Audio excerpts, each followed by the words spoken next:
Peace and grand rising to the sovereign, original, indigenous, natural divine heirs. Today is June the 27th, 1442 on the ancient moon calendar, 1441 on the ancient sun calendar, and 2021 on the Greco-Roman calendar. All rise and stand. This is a sovereign, original, indigenous, ancient, Al-Moroccan, Moorish American Council Court, Article 3 Council Court action. I am Sovereign Living Justice, Pauline Denise Ritchie, in capitis diminution nolo, in red ink, in propria persona sui juris, in proprio solo, and in proprio heredes. My free chosen national appellation is Light Kajiri Bay, in red ink, in capitis diminution nolo, in propria persona sui juris, in proprio solo, and in proprio heredes. Today we want to discuss something that that we have all been waiting for as part and parcel of our vast estate, which is possession of the vast estate, possession of the buildings that we govern, that we want to use as our government buildings, and all of the structures on the land are government structures anyway, including our domiciles. But we wanted to continue the whole real estate piece so that we competently possess the vast estate, and so that we don't find ourselves in situations that we just don't have to be in unless we choose to be tested that way.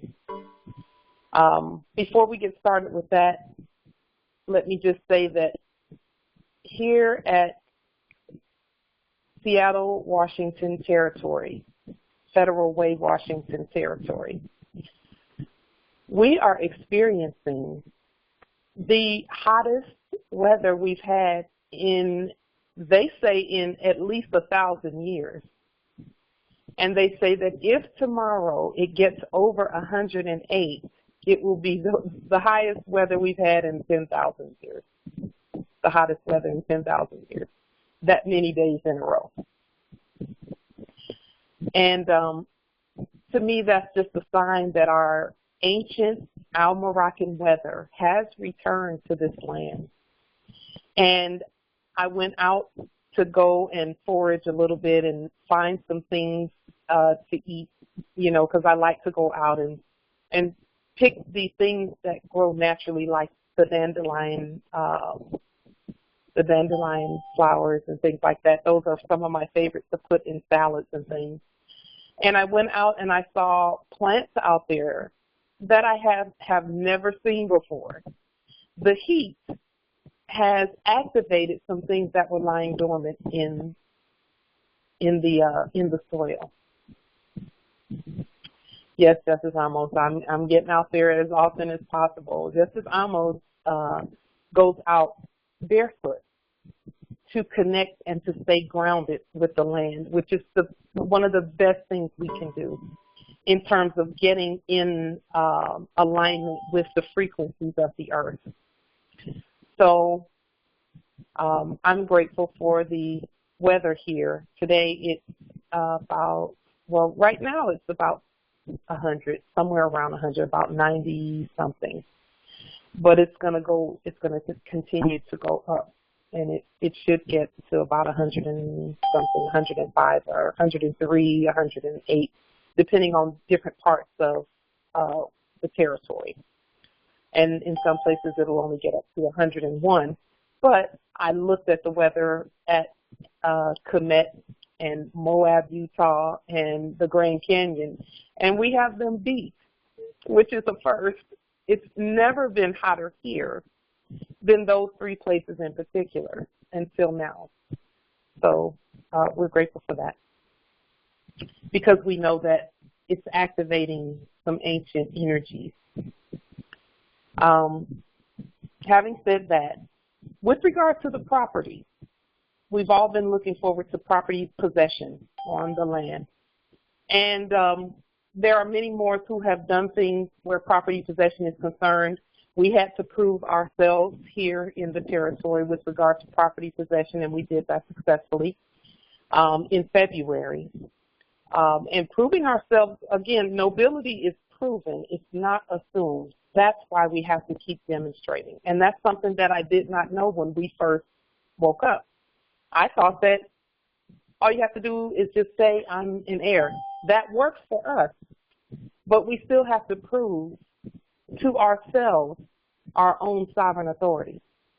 And that's what I mean when I say nobility is proven and not assumed. So because we need to know how powerful we are. And with regard to property possession, there's a story that I want to share with you that came out this week, earlier this week, I believe, on the internet. And it's about some of our brothers who went to possess a domicile. And I've not spoken to these brothers, so I don't know what happened or what went on. But we do have the quote-unquote news article. And the reason that I want to look at the news article is because I want us to see how the words they use, okay, the words they use in their articles so that we know what words not to use, okay? So, here, let me get this locked up here. So they're going to use some words that we don't use when we're doing our demonstrations in this article. We always honor the Moors who are demonstrating, and it does not matter what the outcome of the demonstration is, we still honor the Moors who know their Moors. They know that the estate belongs to them. We all know it belongs to us. What we're doing and what we've been doing over the last few weeks with the real estate science piece is we've been ensuring that we're competent at properly claiming the property. So some people feel like we don't have to do all that we're doing. We're scientists. That's why it's called moorishe science. That's a hint that we should be ripping the processes apart, peeling the onion, and getting all the way down to the atom, the beginning of the process, and then putting it in its proper status, in red and all lowercase letters, and then scientifically implementing the possession of the property. It worked in February when we did it because before we went into the POW camp, and the reason I continue to tell this story is because it's important that we lay the groundwork for what we're doing. And it's also important that the Moors who have not heard the story before hear it so that they know exactly why we're doing what we're doing. When we went into the POW camp in February, we were possessing a property and staking our claim on it. We were on the property. We were cleaning it and clearing it. We had already placed title and proper documentation on the public record. And then that capitalism system said, okay, we need to know if you're really who you say you are. So we, by our own sovereign authority, went into the POW camp for 10 days. We proved that we're not dead. And when we came out of the POW camp, they had changed their record to show that we're not dead. Dead records are in black ink, and they use capital letters. Capital letters and black ink. Those are what their dead records say. That's why every quote-unquote bill, every quote-unquote war rent, every summons to their state corporate court, all of that is how they indicate to us that capital letters and black ink is not what we should be using, okay? So we have properly rebutted that on the public record, and we're going to continue doing that. So when we came out of the POW camp, they had vacated the building. We have footage of before the fraudulent occupiers were in there, and we posted that footage on social media of them in the building. They had some supplies in there and everything. And by the time we got out of the POW camp, they had vacated, like we told them to do. So we know that we did, up to that point, we did everything right that we were supposed to do. And yes, we were tested. We were supposed to be tested, and that's okay. We're okay with testing because we already know who we are. And we know that no test can withstand the ancient law. And so now we're moving forward even more competently and building on the next levels, which is going to be proper maintenance of the building, proper inspection of the building, and then being able to fix anything that we see is going on with the building so that it's safe for the heirs to come and go as they please. So we've looked in the past at what it takes to claim a vacant building, okay? And it's just because it's vacant and we're the heirs does not mean that that's the competent way to do it, where we just say, okay, we're the heirs, this is vacant, nobody's using it, let's go. We don't do it that way. We're going to do it competently. We showed the hybrids how to do it, and now we're looking at what they've done, and we're cleaning it up and making it sovereign and allodial, including allodial title and all of that, placing all of that on the public record, and then we proceed. And then we have to make sure that we can care for the building. That's a part of the process that the Moors have, you know, I've seen Moors who claim whole apartment complexes when they have no ability right now to take care of all of those apartment complexes. And it does, with that type of a claim, it's a valid claim, okay? But we have to make sure that everyone that's in there knows that it's their job to take care of it. Just like when you're in the military, they don't have people taking care of things for you. You take care of it yourself. You make sure that your room is clean and your properties are cleaned and everything is done, and you know that. So when we claim the properties, we have to ensure that each one who's living there or domiciling there knows that they have to pitch in too and clean and take care of and maintain the property. So I want us to take a look at this story of these Moors who we honor. We honor them. They are going to be misrepresented by this article, okay? We're going to put the article up anyway because we already know that we're not any name in black ink and capital letters, because that's the way the hybrids put people into their fake systems when we know that that's not who we are. But I just want to point some things out and in support of our brothers who did the demonstration, because again, they're demonstrating their sovereign status. And I want to show you just point out a few things. And you know what? I'd love for you all to point out a few things if you see some things in the article. Okay? Is the article showing on the screen?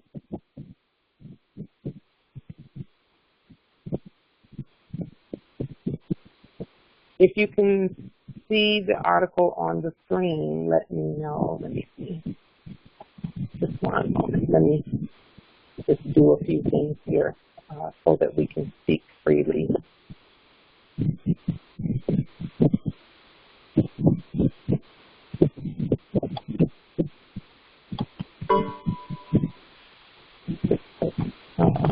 Let's see if there's any others that we may have to.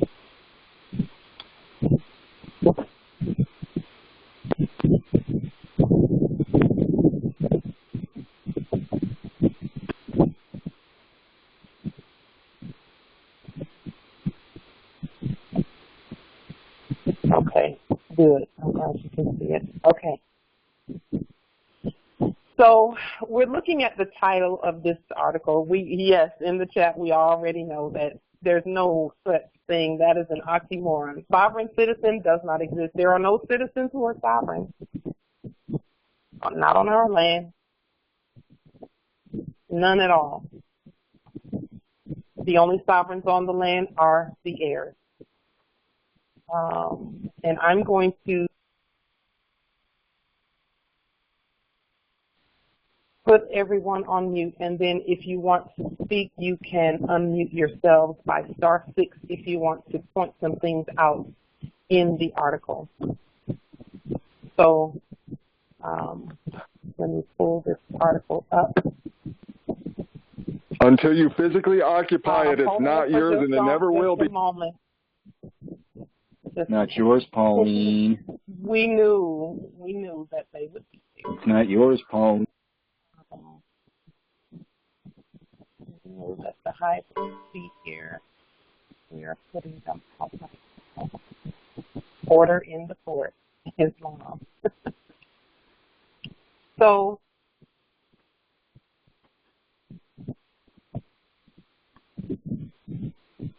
this says New Jersey home commandeered by sovereign citizens of Al-Moroccan Empire. Well, they have it in black, so we know they're not speaking about any of our Moors. It says Newark police bust 4 men on a variety of charges after taking over vacant house. Moors, don't let this kind of stuff scare you. Not at all, because that's what we're doing now. And there are no sovereigns who are citizens. Yes, Islam. So they're saying here that Newark police bust 4 men after taking over a vacant house. We are going to do this vacant building and vacant domicile thing properly, because that's what's been kind of, you know, tripping us up a little bit as a nation.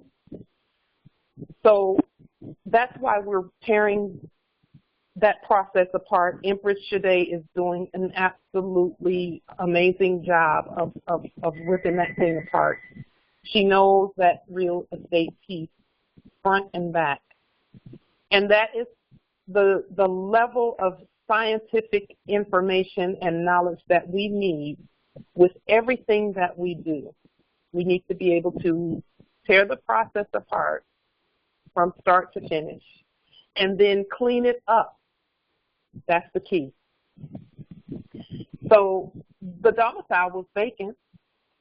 So it is, you know, they were, you know, there was, they were saying that, you know, there was something going around saying that we abandoned our vast estate. No, we haven't. We're right here. We're on our vast estate.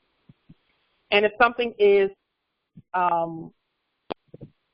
if it's vacant, then you would think, see, the process for hybrids to claim something vacant back in the 1800s was a lot simpler, simply because we made it simpler. And then over the years, they colored it and colored it and colored it so that by the time we got to this point right here, that it would appear to be confusing, but it's not.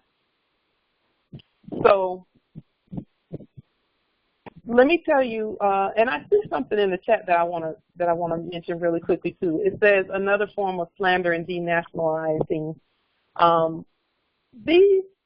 I don't take these articles as slander simply because they're not even talking to us or about us. They're not. If they had properly identified us, it wouldn't be slander. It would be slander if they had properly identified the Moors and, you know, spoke their sovereign appellation, which they cannot do, then said some slanderous things, then, okay, the court would be all over it. But to say that they're slandering us when they have not even properly identified us is like saying they slandered someone down the way down there, and we're really mad because they slandered someone, they slandered a chair down the way. a chair at someone else's, on someone's front porch or something. So they're not talking to us or about us. And see, things like articles like this are designed to get us angry and upset over nothing. Let's just remove the emotion because they're not talking to us or about us because it's in black ink and capital letters. And let's just look at it as a study tool. Okay. So again, we honor the Moors who did the demonstration. So let's look at this article here. It says, okay, let me remove some of the stuff on here.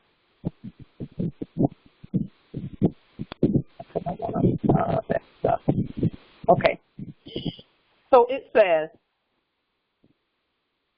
yes, Justice Amos, it is a fear-mongering spell. It is.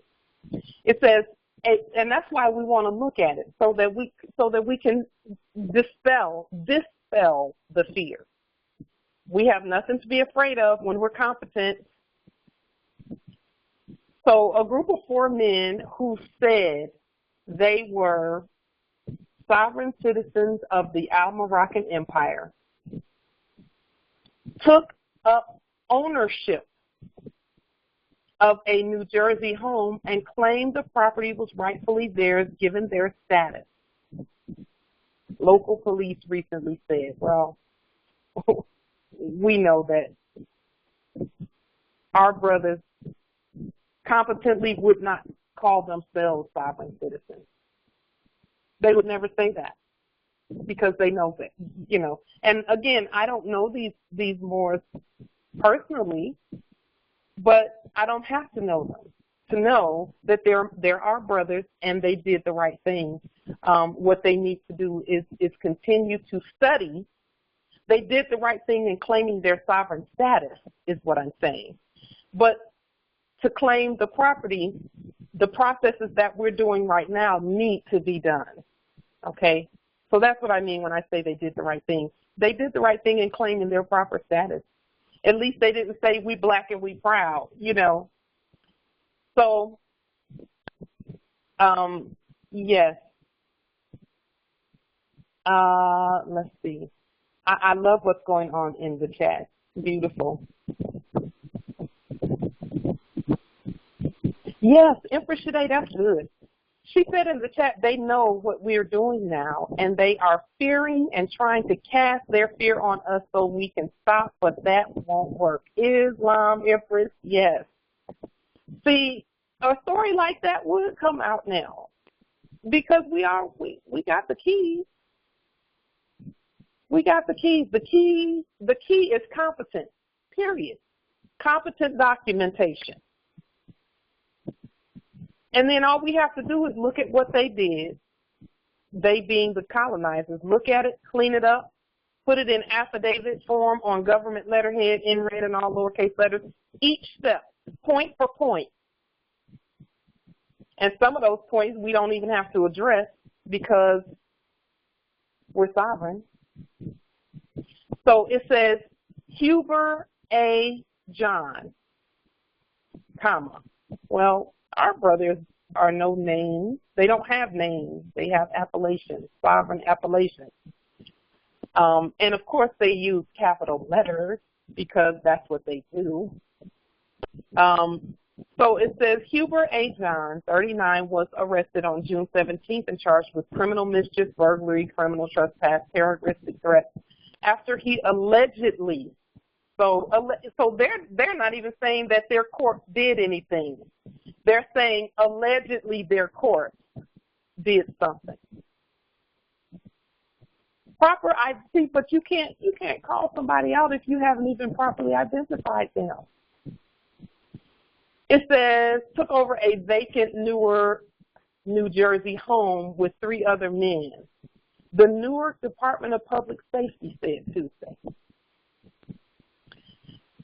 Police said the legitimate homeowner reported a burglary at the Ivy Street address around 12 p.m. on June 17th when she told authorities that 4 males that she did not know were claiming to have legal residency of her vacant property and had changed the lock. Well, anyone calling themselves yes, Justice Jezreel. Justice Jezreel put in chat, and police don't lie, right? That's police with a capital P and black ink, that part. So anyone calling themselves a legitimate homeowner on our land is already squatting. Just know that. Squatting, you're squatting. There's no such thing as legitimate when it comes to the lawful heirs. We are lawful. Period. Commandeer. Empress Satali put in the chat something very key there. The language that they use is commandeer. And Empress Satali put the definition of that in the chat. It says to seize for military or police use, to confiscate. Well, we're not at war with anyone. So that's not the right term for the heirs, but it's the right term for their court, because that's the difference between them being at war and us being at peace. They will use terms like that. We give commands, but they're peaceful commands. Commandeer. So there's someone who's squatting, legitimate homeowner squatting, reported a burglary at the Ivy Street address. Do you know why they use terms like Ivy Street address? Because they're putting the property that belongs to the heirs, they're trying to claim it in a esstate KV trust in all capital letters, or at least one capital letter. So they have to plaster or do the buck act. Possession is 9/10 of the law, you dumb bitch. And in address, okay, they give it an address because they know they don't even possess that. So they're trying to possess it by giving it an address when that's not valid. It's not lawful. So then they put on their court a bunch of charges on their court. Now, our brother has not been charged with anything. None of our brothers are charged with anything. No Moors have ever been charged with a crime. No Moors have ever. Why? Because you have to properly identify to charge someone. That's the law. The only ones that have been properly identified is those corpses that we call into our consular court. Let's keep that in mind, because that's the law right there. They're properly identified as corpses. And the subjects don't want to show up as corpses. That's why they don't come to our court. Because if they show up as a corpse, guess what happens to corpses? That means you're claiming to be the walking dead. And we know what happens to the walking dead. You can't be like that on living land. Islam, Justice Jezreel, that's good. They don't have the right words. That's what he put in the chat. The right words is jurisdiction, period. They don't have jurisdiction over our brothers, so they have to, again, put it in corporate terms. And when they put it in corporate terms, whoever that is claiming to own anything don't even own nothing. Empress Shatali, did you want to say something? Yes, Islam. And Islam, part of that definition for commandeering is to compensate. And in a dictionary, it says to seize for the public treasury, especially as a penalty for wrongdoing. So they're saying we're confiscating for wrong, because it was wrongly taken. I mean, if they're going to use that word. And then it said another part of the definition of confiscate is to seize by authority in an appropriate way. Negroes, why don't you get real, you stupid Negroes? You know what we could do? You know what we could do? We could not going to work. we could they're really upset.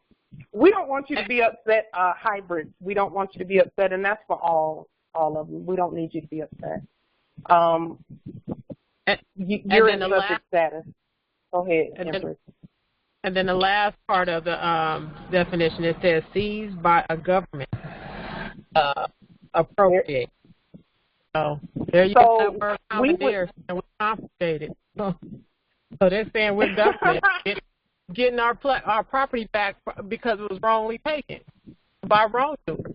So, yes. They know. We would spell confiscate a different way when we take the property. Yes, we would. That's beautiful, Empress. Thank you for that. That's good. I like those definitions, actually. I do like them. Yes, because it's saying that we not calling us squatters. They're saying we are commandeering. We're taking our stuff from wrongdoers, and it's a government taking. A government taking a step. Yeah, that's good. Yeah. So there's some truth in what they're saying. Yes. But they got the wrong one in black. Yes. That's good. That's really good. So that is what we're doing actually with our documents, competent documents peacefully. But then when you look back in their history, because remember, they fed us their history this whole time, and it's the history of war. So as they continue writing their own history, so to speak, they're going to point to that event and say, you know, there was a battle at New Jersey Hill, and, you know, in that battle, this happened and that happened, etc. You know, because they're talking about corpses again. You know, they're going to say a Spanish, you know, the Spanish tried to take this hill or that, you know, New Jersey territory or whatever. You know, and they'll call them Spanish, or they'll call them French, or they'll call them, you know, the American Revolution, and they'll use capital letters and black ink. That's how they wrote their history. Okay. Why do you keep skirting around the fact that you don't have possession of anything? That, so here again, it says police said the legitimate homeowner reported a burglary, and you know, she says here, when she told authorities that 4 males that she did not know were claiming to have legal residency. And again, we're not res ident. Res means property, and ident means to identify. Do we identify as property? No, we're not res idents of anything. Language is jurisdiction. That's why we spell everything the way we want to cast our spells. And we break spells with our spelling as well, with our national expression. Yes, that's true. They are, Justice Theodore. It says they're incriminating themselves. They are. They are incriminating themselves if they're saying that a legitimate homeowner said anything. They're saying we don't own, that they don't own anything. That's what they're saying. They don't own anything. They're legitimate in black ink. So here it is. It says, police said the woman went to the home with a locksmith, but they were stopped by the strangers who presented paperwork indicating they held legal residency. Officers who arrived on the scene confirmed that the victim bought the home in February 2021. The home was vacant and she was getting ready to renovate it, police said. Now, they said what they said. See, it says they arrived on the scene to confirm that she bought it. That's what they said. They had to come there and say, well, wait a minute, she bought that. Let me tell you what they're really saying. A couple of things. The first thing they're trying to do is place the property in a jurisdiction that is not even in. By bringing up the fiat piece. That's why they talked about who bought what. They have to put the fiat piece in there, and that's why we've been telling the Moors that we've been suggesting and showing that there must be a sovereign gold-backed exchange on the public record for us. And we already know how to do that. There's several different ways to do that. There's several different ways, yes. Justice J. Michael, that's good. They're not officers. Officers of what? The cemetery. They're not even that. Okay? So,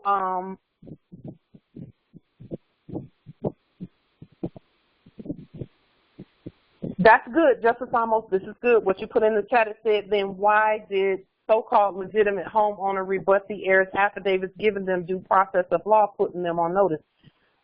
The ones that's doing business as policy enforcers, let me tell you what they did. I know this already because they can't even show up until they check the public record. That's why we tell the Moors put that stuff on the public record and then notify.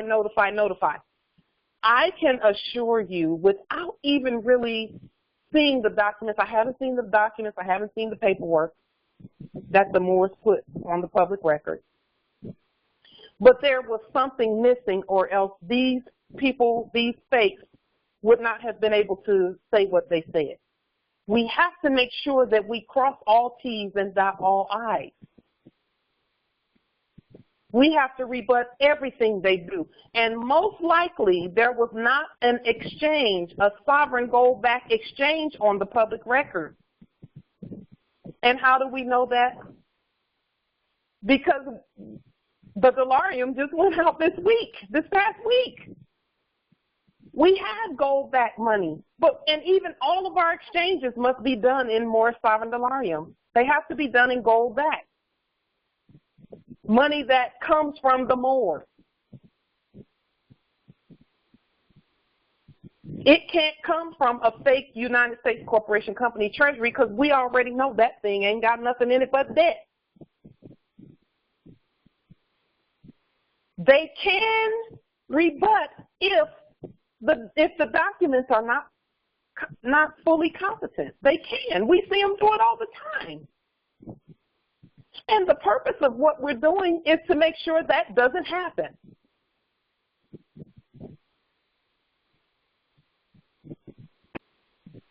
The heirs can put documents on the public record, but if the documents are in black ink and got capital letters on them, it doesn't matter what they say. Because guess what? As a nation, we've risen there. We've risen there. That's why they couldn't hold me in that state POW camp. Because even the documents. And that's why they had to clear out of there. And they had to let everyone know the thing was vacant. Because the documents up to that point were competent, but there's more we have to do. And we're doing it as we see things pop up. It's like whack-a-mole. We see a little process pop up. We handle it in red in our lowercase letters and notify everybody by sovereign postmaster. They have another process, even with, again, the sovereign exchange. We showed you how we did an affidavit for credit, accepted for value document. That's a document we didn't know about before we went into the POW camp, but the ancestors gave us that information once we came out properly. They gave us another key. So they're giving us the keys as we demonstrate the key. So the Moors who did this demonstration, again, we honor them. We just know that there's some things that the ancestors hadn't revealed to us until now. And that's why we're making sure we get it out there on the public record. As we get the information from the ancestors and we demonstrate it, we put it out there. So it says the home was vacant. See, even in this article, they know that it doesn't matter who claims to buy it, it's still vacant. Vacant means it's no one, the owner, heir, or who no one has the right to be there. But it's the one who put the exchange on the public record. That has to be on there too. And a sovereign exchange in gold-backed money has to be on the public record for the heirs, along with sovereign title and everything. Our termination of all corporate contracts, because we can't be dipping in both. We have to use what we use and stay away from theirs. No intercourse with the fakes. No commercial intercourse with them. So that's what the termination of corporate contracts is all about. So again, we honor the boldness of these brothers. They're bold. And we need bold soldiers in this peaceful army. So they're saying that the home was vacant. Vacant means nobody's in there. Okay. It says police requested the documentation from the 4 suspects who claimed to be sovereign citizens of the Almoroccan Empire and that their status permitted them access to the property. Why do you think that the policy enforcers requested to see some documents? That's a key. They requested to see some documents because they already know that if the Moors documents are stronger, they can't touch them. If the Moors have properly addressed, point for point, each part of the process in the way that Empress Shaddai is assisting us in doing, then they can't touch them. But they have to find out first. And see, that's why we've been telling the Moors, notify, notify, notify. We notify. We notify. Notify the policy enforcers. Deliver your documents. Go, plot, and peacefully place it on the counter, and then leave. The fake clerk of the court. That if you put it on the counter with the fake clerk of the court, and you leave out, or you mail it to them, or you as the sovereign postmaster can deliver it to them and document that you did that, then they won't even come for something like that. They will tell them what they've been telling some of the Moors who get it. They'll say, oh, that's a civil matter. You'll have to take them to court. And that's a hint, too. That, oh, that's a civil matter. You have to take them to court. Well, what court you going to take them to? And if we have our own court, we're not going to a fake court. We're going to give our court, put our court stuff on the public record and call that subject in, stand them up as a subject because they're acting in corporate status if they think they own anything on this land. Islam? We got the keys, Islam. You know something? I'm glad that you stated that about that. They'll say that that's a civil matter. That has happened to me. I'm sorry, this is Empress Shaddai. That has happened to me. I was in a situation where I was trying to purchase a vehicle, and I had went through this guy that was supposed to be, this was a while back, and went through this guy that was supposed to be like help me get the auto loan, and he somehow, I guess he was supposed to be getting the car and the check. Somehow he ended up taking my check and cashing it, and I didn't get the car, and so I tried to file a police report and say that, you know, this person then took the check, that didn't give me a vehicle, nothing. And I tried to file a police report on it, saying there, you know, criminal charges on it. And they were like, okay, well, did you have in some type of an agreement or whatever? Or was it? And it was at the time we had an agreement that what they were supposed to do, but it was nothing. It was nothing like all the agreement was not in writing because it was supposed to be from a friend of mine. So I kind of looked like, oh, this was a friend of a friend, and that he was going to do right, and he didn't. And the one, what did they say? They definitely said the first thing that the police said, oh, this is a civil matter, that they wouldn't even let us file a police report because they said this was civil, not criminal. You got to take them for not honoring the agreement. So there it is. That's true. That's true. They're looking for contracts. Yep. Even if it was verbal, it didn't matter. It wasn't in writing because as soon as I said, oh, yeah, he was supposed to do this, or we had something, some type of contract, even verbal, whether, you know, expressed or even implied or whatever the case may be, they was like, oh, that's a civil matter. Yes. Because, see, they cannot get in the middle of contracts. Now, here's where the Moors come in at. When we do what we do with regard to real estate, we're doing contracts between the government and the Moors. And we're the government too, so we're doing contracts among ourselves using gold. And when we do it that way and then we notify everyone, because see, the hybrids do it all the time. One real, quote-unquote, real estate company will be doing some transaction and another real estate company will come in and say, no, we got that one already. And they can't say anything. With us, we're doing the contracts among the Moors and we're notifying everyone that a contract has been done. We just didn't do it with you because we're not going to be having commercial intercourse with fiat and fakeness and corpses and corporate. We have to do it that way.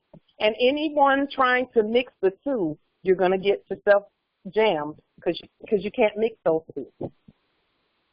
Everything has to be done lawfully and honorably, and it needs to be kept allodial and sovereign. It cannot be mixed with the corporate, period. It can't. So they put that in here saying police requested the documents. Well, when we notify, they're not even going to do that. They're not going to request anything because they will have been placed on notice already many times by then.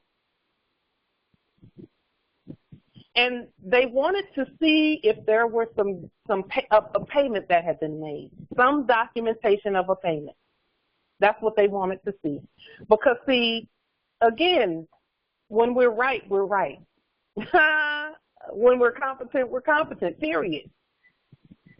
And that accepted for value process by affidavit using our sovereign credits, okay, that shows that a proper exchange has taken place on the public record.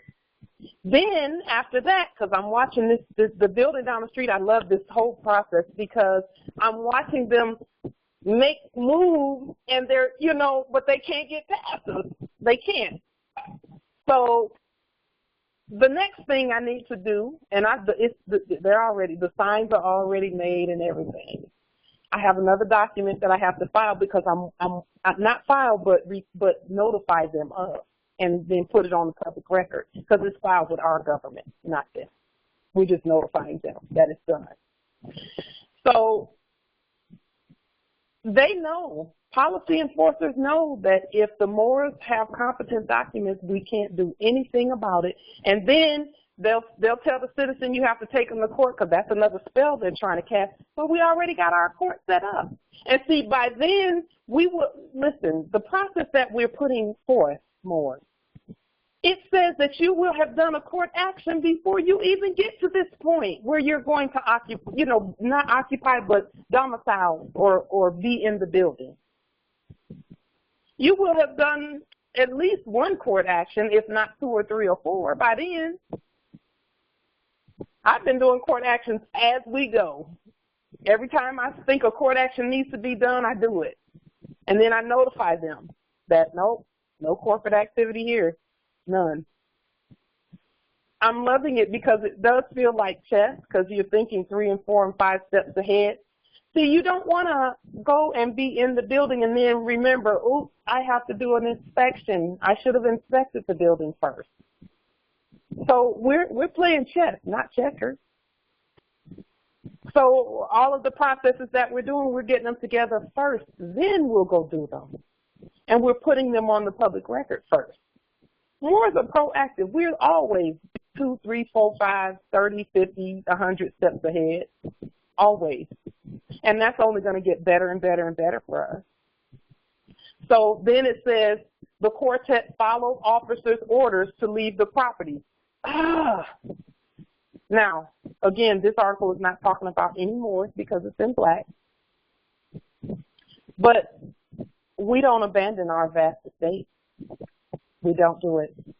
And in February, that's why I did what I did, because I knew they weren't talking to me. But I had to prove that they weren't talking to me. I was not leaving anywhere because as far as I'm concerned, you're not talking to me. You might as well be down at the cemetery talking. The ancestor said, okay, you've invoked jurisdiction. Now, let's get this test going.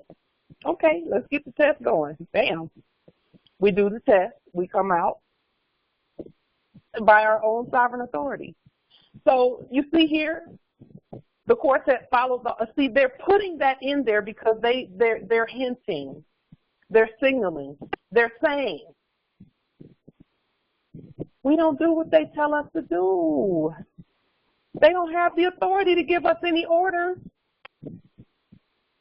Leave this property and, don't come back or we'll charge you with trespassing. Okay, I don't see any corpses around here but y'all, so I'm going to keep on pushing. I'm going to keep on pushing because you couldn't be talking to me because I don't understand the dead. I don't understand dead language. And just for the record, corporate English is a dead language. Just so you're aware. Corporate English is a dead language. Common English is a living subject language. But corporate English is a dead language. It says, but soon after, at 2:40 p.m., John returned and was able to get back inside before the victim was able to have the locks changed. Well,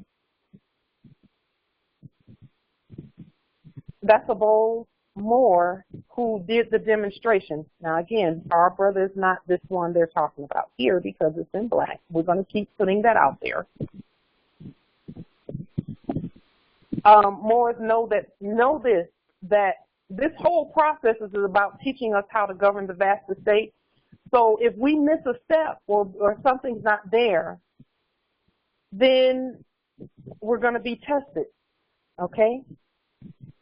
So when we say, that someone is trying to rebut the heirs' affidavit given to them due process of law, it's not due process if we skip a step.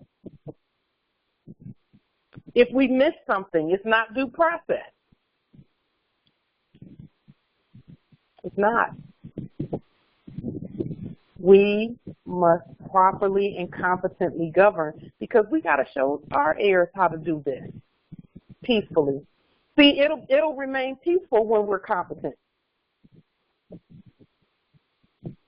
Policy enforcers won't even come because they will have gotten competent documents.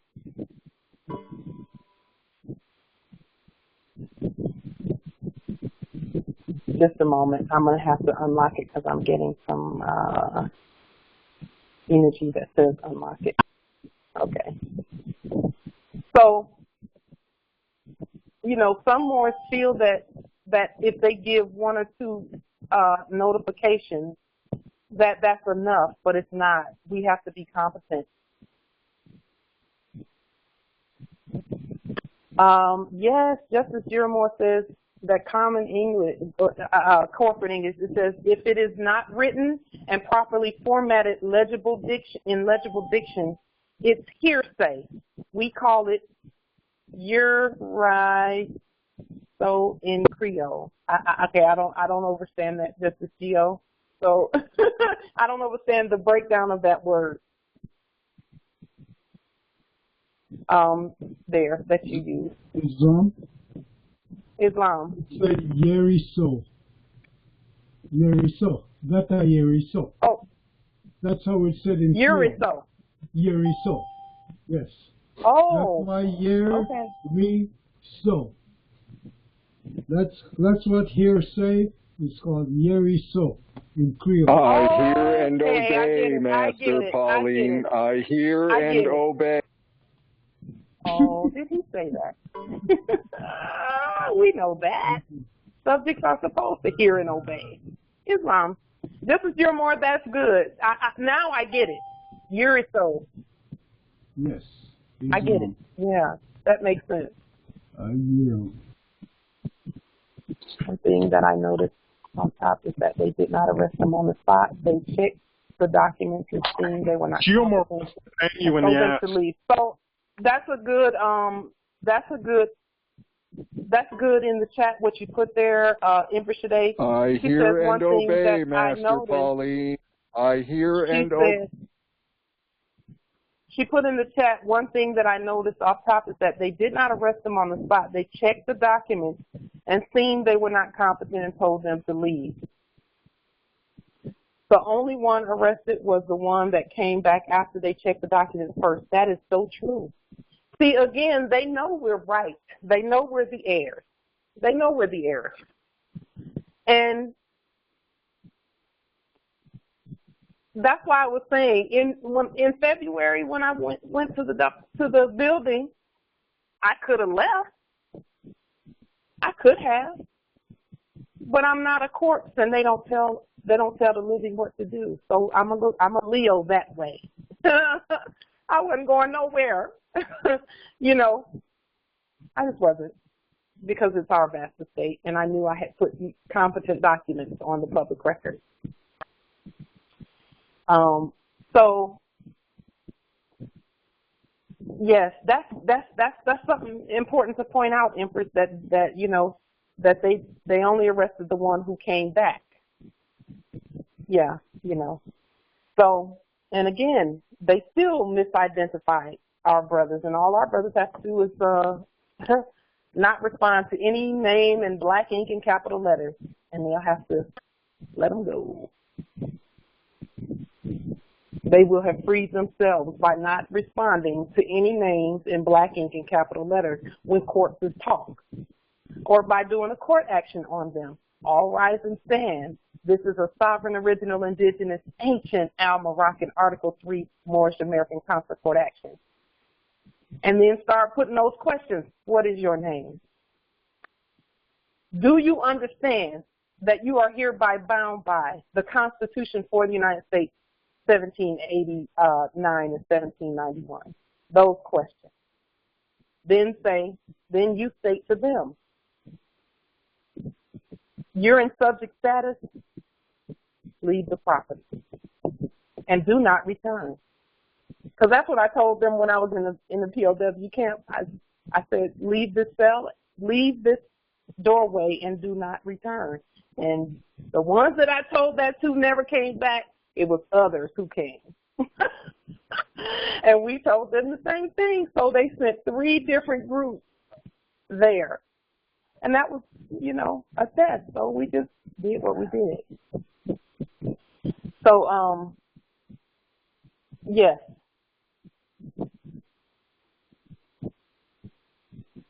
Now, there's a hybrid in the chat who is in subject status because this is a court action. They say if you cannot physically take possession of the building on First Ave of T something anywhere for that matter, it is not yours. I don't know of any building on the First Ave that the subjects are talking about. I don't know of any buildings there because they speak on paper. They talk about things on paper. We're talking about physical, living property. So let's see. I want to get through this because I need to yield the floor to Empress Shade because she has some awesome things to tell us. It says here, John, who was originally from Los Angeles, used the key and entered the home before placing a Moorish flag in the window, police said. It says the Newark police SWAT team was deployed because the suspect refused to leave and was claiming that he was rightfully in possession of the home. The suspect was essentially a squatter in a vacant home who had the locks changed. They say essentially, and they're calling someone, their corpse, a suspect. Okay? So I'm going to put a link in the chat to this article so that you can look at it further and see how it's just completely hypothecated. And it does have some keys in it. Again, they checked documentation, and they have to check documentation. Why? Because they already know that the Moors, we got this already. Yes, Justice Yezreel, just star 6 and mute and unmute on what you just said, please, because that's just brilliant. We know that's what they're doing, but let's just hear it. Yeah, remember they told them that this was their land, you know, and so what they're doing right now is they've got to keep up appearances. They're going to have a lot of chaos in their hands, and so they use language. Yeah. They use language to control. You know, just as they did with us, they use language to control their own people too. I yield. Yeah. Yes. And he put in the chat they're also trying to pacify the Albions with their language because, just a moment, it says because they lied to them for so long. Listen, yes. And now the one who is thinking that she is claiming to be homeowner and all of that, she's never going to be comfortable in there, because all it takes is for the Moors who did the demonstration to get the proper documentation, and she will have to go. And I'll tell you this, our ancestors are not going to allow anyone to stay in any property that we have properly claimed. They will haunt the place first. They will. They've done it before. They will do it. They'll make them so uncomfortable there till they have to leave, because they know it's not theirs. Yes, Justice Amos, see, the hybrids, the foreigners, and I want to make the distinction. When I say hybrids, I'm generally talking about the corporate. But I make the distinction between hybrids who are acting in the corporate status and hybrids who are in subject status. Because the ones in subject status are living subjects, and we want to make sure that we keep that in mind, because the living subjects, we gave them life, so, you know, and they are lawful, they follow the law. But even the corporate hybrids say that that language is fictitious grammar. Yes, they do. So, I put the link to that story in the chat. I want to yield the floor so that we can finish getting the competence, our level of competency up on the real estate piece. They know this piece is coming. That's why they had to check documents, and even then they checked the documents and the Moors walked clean away. And then when the Moor came back, they said, okay, we'll go ahead, since, you know, we'll go ahead and take him. You know, but they couldn't do nothing with the Moors, even with the documents they had. They knew they didn't have anything, you know. So, Empress Shade, thank you so much for your study and your just everything that you've shown us and given us, and with us cleaning up the process, because that's what we've been doing. Is Empress Shade and I have been looking at the processes and cleaning it up and taking away anything that's corporate and turning it into allodial status and sovereign status. And when you all get these documents, you go through them and edit and change anything that you see that needs to be changed, that you're not feeling quite comfortable demonstrating. It's up to you to change that, edit it, Put it in whatever format you want it to be in, or you can leave it as is, because we're going to be demonstrating it along the way. Okay? Empress Shade, I yield the floor. Islam to our real estate scientist. Islam. I'll just be waiting for the screen so you can share on this side with me. And yes, all the stuff that we're doing is for us to be able to domicile without having to worry about the policy enforcers. One thing I do know, and when it comes to, and we could discuss this a little bit more in detail later, Empress Light, when it comes to eminent domain, one of the main things that I've seen them do as the alleged government is they will compensate the quote-unquote homeowner for the value when they take and they confiscate. I don't know if we're going to do that. I can't hear you. Can you? Let me tell you how beautiful that is, Empress. Thank you for that. That's beautiful, because you know what? When we put them in subject status, and we compensate them, all that's going to be doing is circulating more sovereign dollarium among the subjects. What I'm thinking about. Yes. We got this. We got That's exactly what I was thinking about. That's exactly what I was thinking about. I mean, literally, I was thinking exactly the same thing, because, like, okay, we give them the sovereign dollarium. By court order. Yeah. By court order, by consular court order, yes. Yep. That's what they do. And it's like, you know, take it or leave it. They compensated you for it, and it's a wrap after that. Yes. They just take it. Yes. And you know what? Empress today, we'll even be a little generous. We'll be a little generous because we can just print dollarium. So we'll be generous. It's right, and give them a little extra. Yeah, give them a little extra. Yeah, so they can go spend it.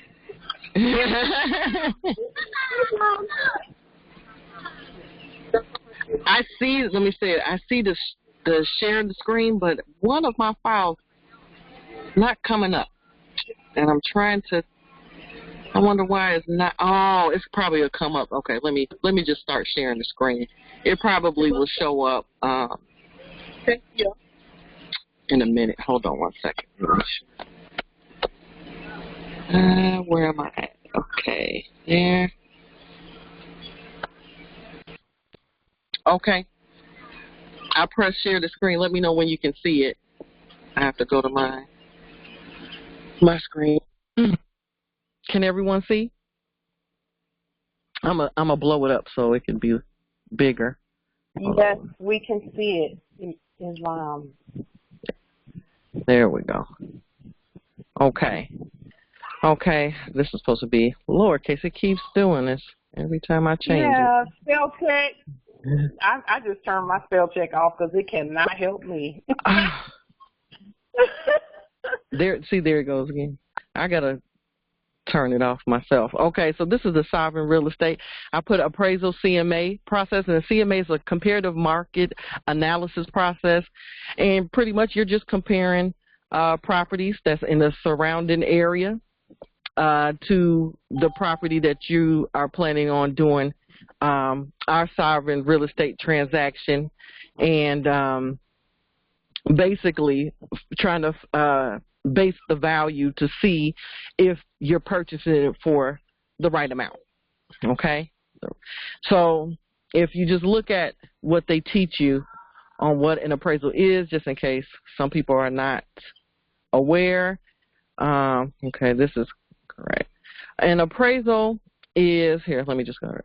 Real estate appraisal is an evaluation or land valuation.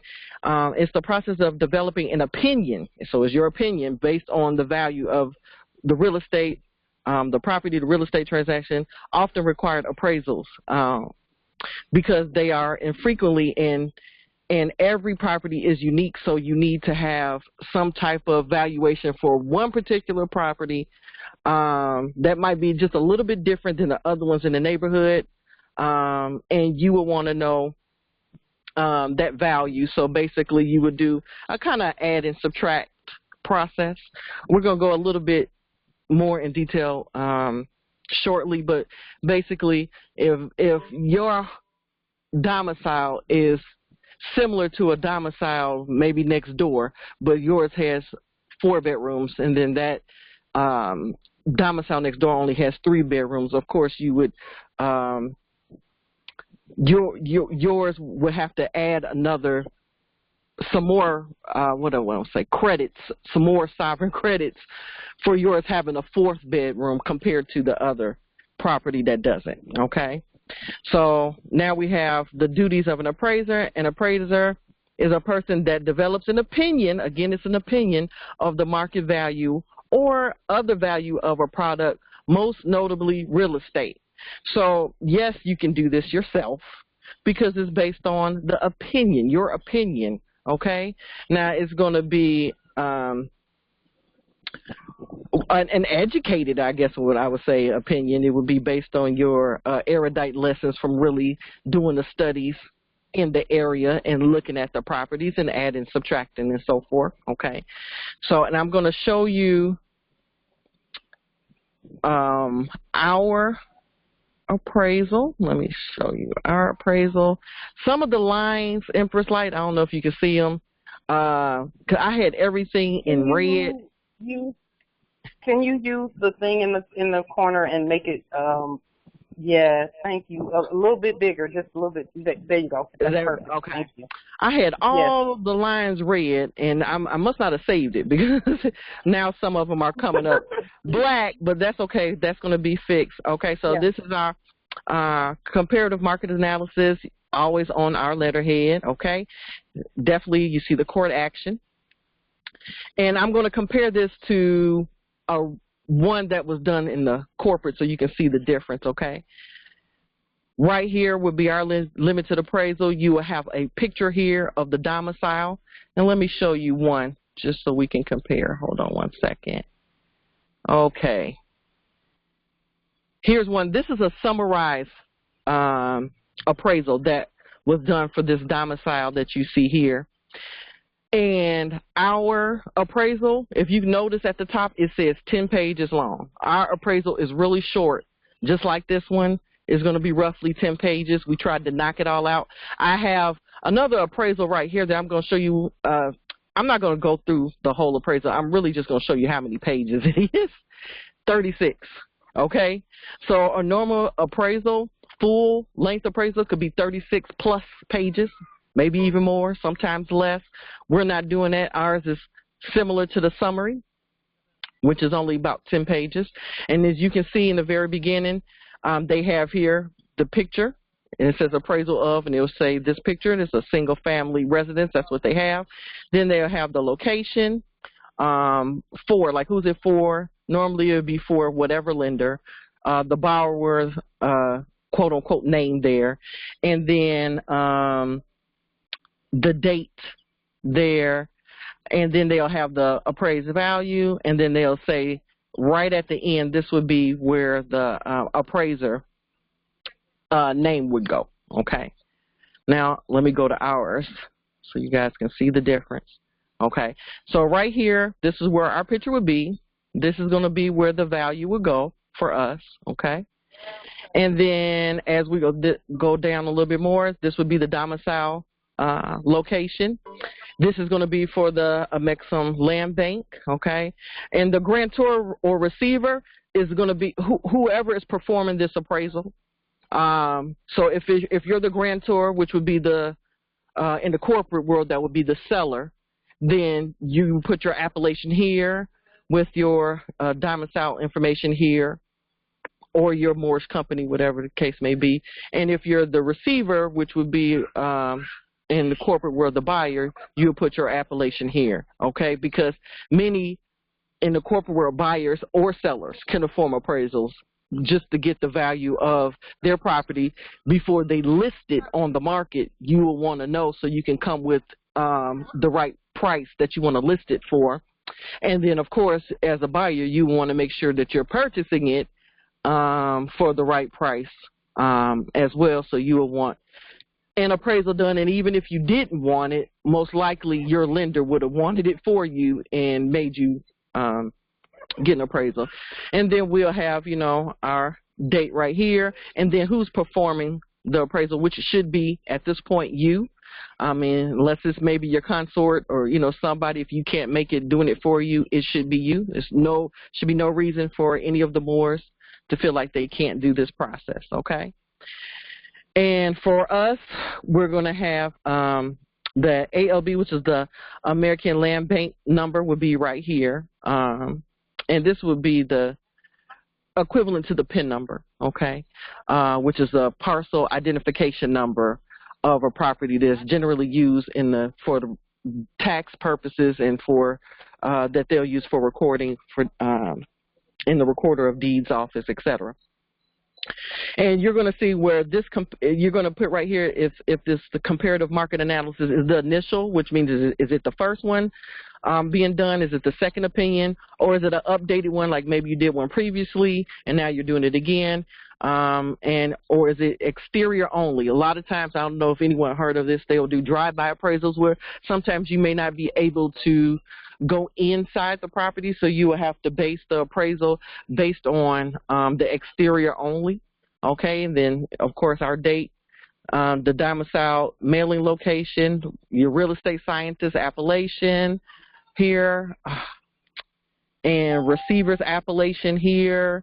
Just pretty much putting all the information of all that's involved, okay? The company that's involved, phone numbers, fax numbers, and who's completing it. All that information goes right there. Okay, next you're going to want to know the current market condition. And as Empress Light recently stated that it should be always, you could say, what you're going to say for right here, but it should be always increasing. Remember, you said something like that because we're coming in and doing the work. Yes. Yes. Okay. So we're looking at the market conditions and all of that to see the best route to take, because we do know that the land has significantly increased in value just since our awakening. So that's another something we are going to be tapping into our Moorish scientists who are market analysts for their sovereign input on that and their wisdom. So we'll just, you know, as things develop, we'll just tap into the vast resources of the Moorish scientists and see what happens. Islam. Right. Islam. Yeah, and you can look at right now it's the current conditions, because if you're coming into an area that it may be a depressed area, it may have been a slow or stable area, or you might see it's currently improving or in excellent condition. But when we come in and do the work, it's going to always increase the value and be improving in that area, okay? And then you want to know employment conditions. You would want to know just the information. Is it declining? Is it stable? Is it increasing? The market price of the property, is it currently decreasing? And if so, in how many months? In the last 3, 6, or 12 months? Or is it increasing in the last 3, 6, or 12 months, or has it remained stable? And then the estimated percentage of eminent domain versus vacancy in the territory. That would be basically saying is how many of the properties in the area are pretty much domiciles and so forth, or vacant, and there's no one domiciling. But as we take over, it's going to be a lot more dealing with eminent domain, dominion of the Moors, seeing how many have we taken over compared to the ones that we haven't in that area, okay?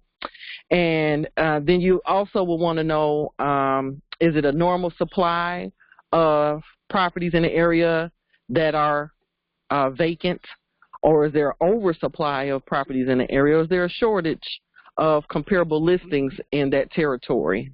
It's good to know, because sometimes it might be a little bit harder to come with the value if you have a shortage of comparable listings to go off of. And then if that's the case, you have to do a little bit more erudite lessons to get a little bit more study, but it's really a little bit more math, you know, adding and subtracting. And then the appropriate number of comparable units for exchange in the territory, okay, which is pretty much saying if it was a corporate, how many properties that are listed for sale, okay? So you want to know how many have sold, how many are listed, and how many are boarded up and that needs repair. Okay, so let me see here. Where did my thing go? Okay, there it is. Okay, next is the property marketability.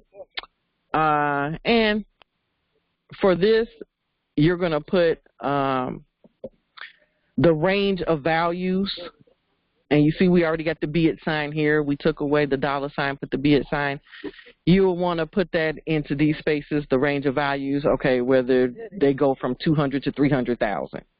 And the property is in an over-improvement. Over-improvement is like, you know, you might be in an area where there might be domiciles that use just kind of construction-grade materials, but your property may have solid 24-karat gold columns, okay, but most of the other properties do not have that. So that might be an over-improvement.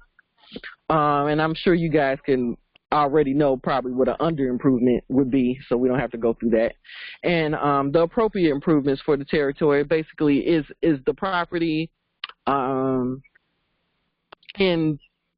I would say in line with the other properties surrounding it, you know, as far as when you look at it about the quality of the work and the materials done to the property.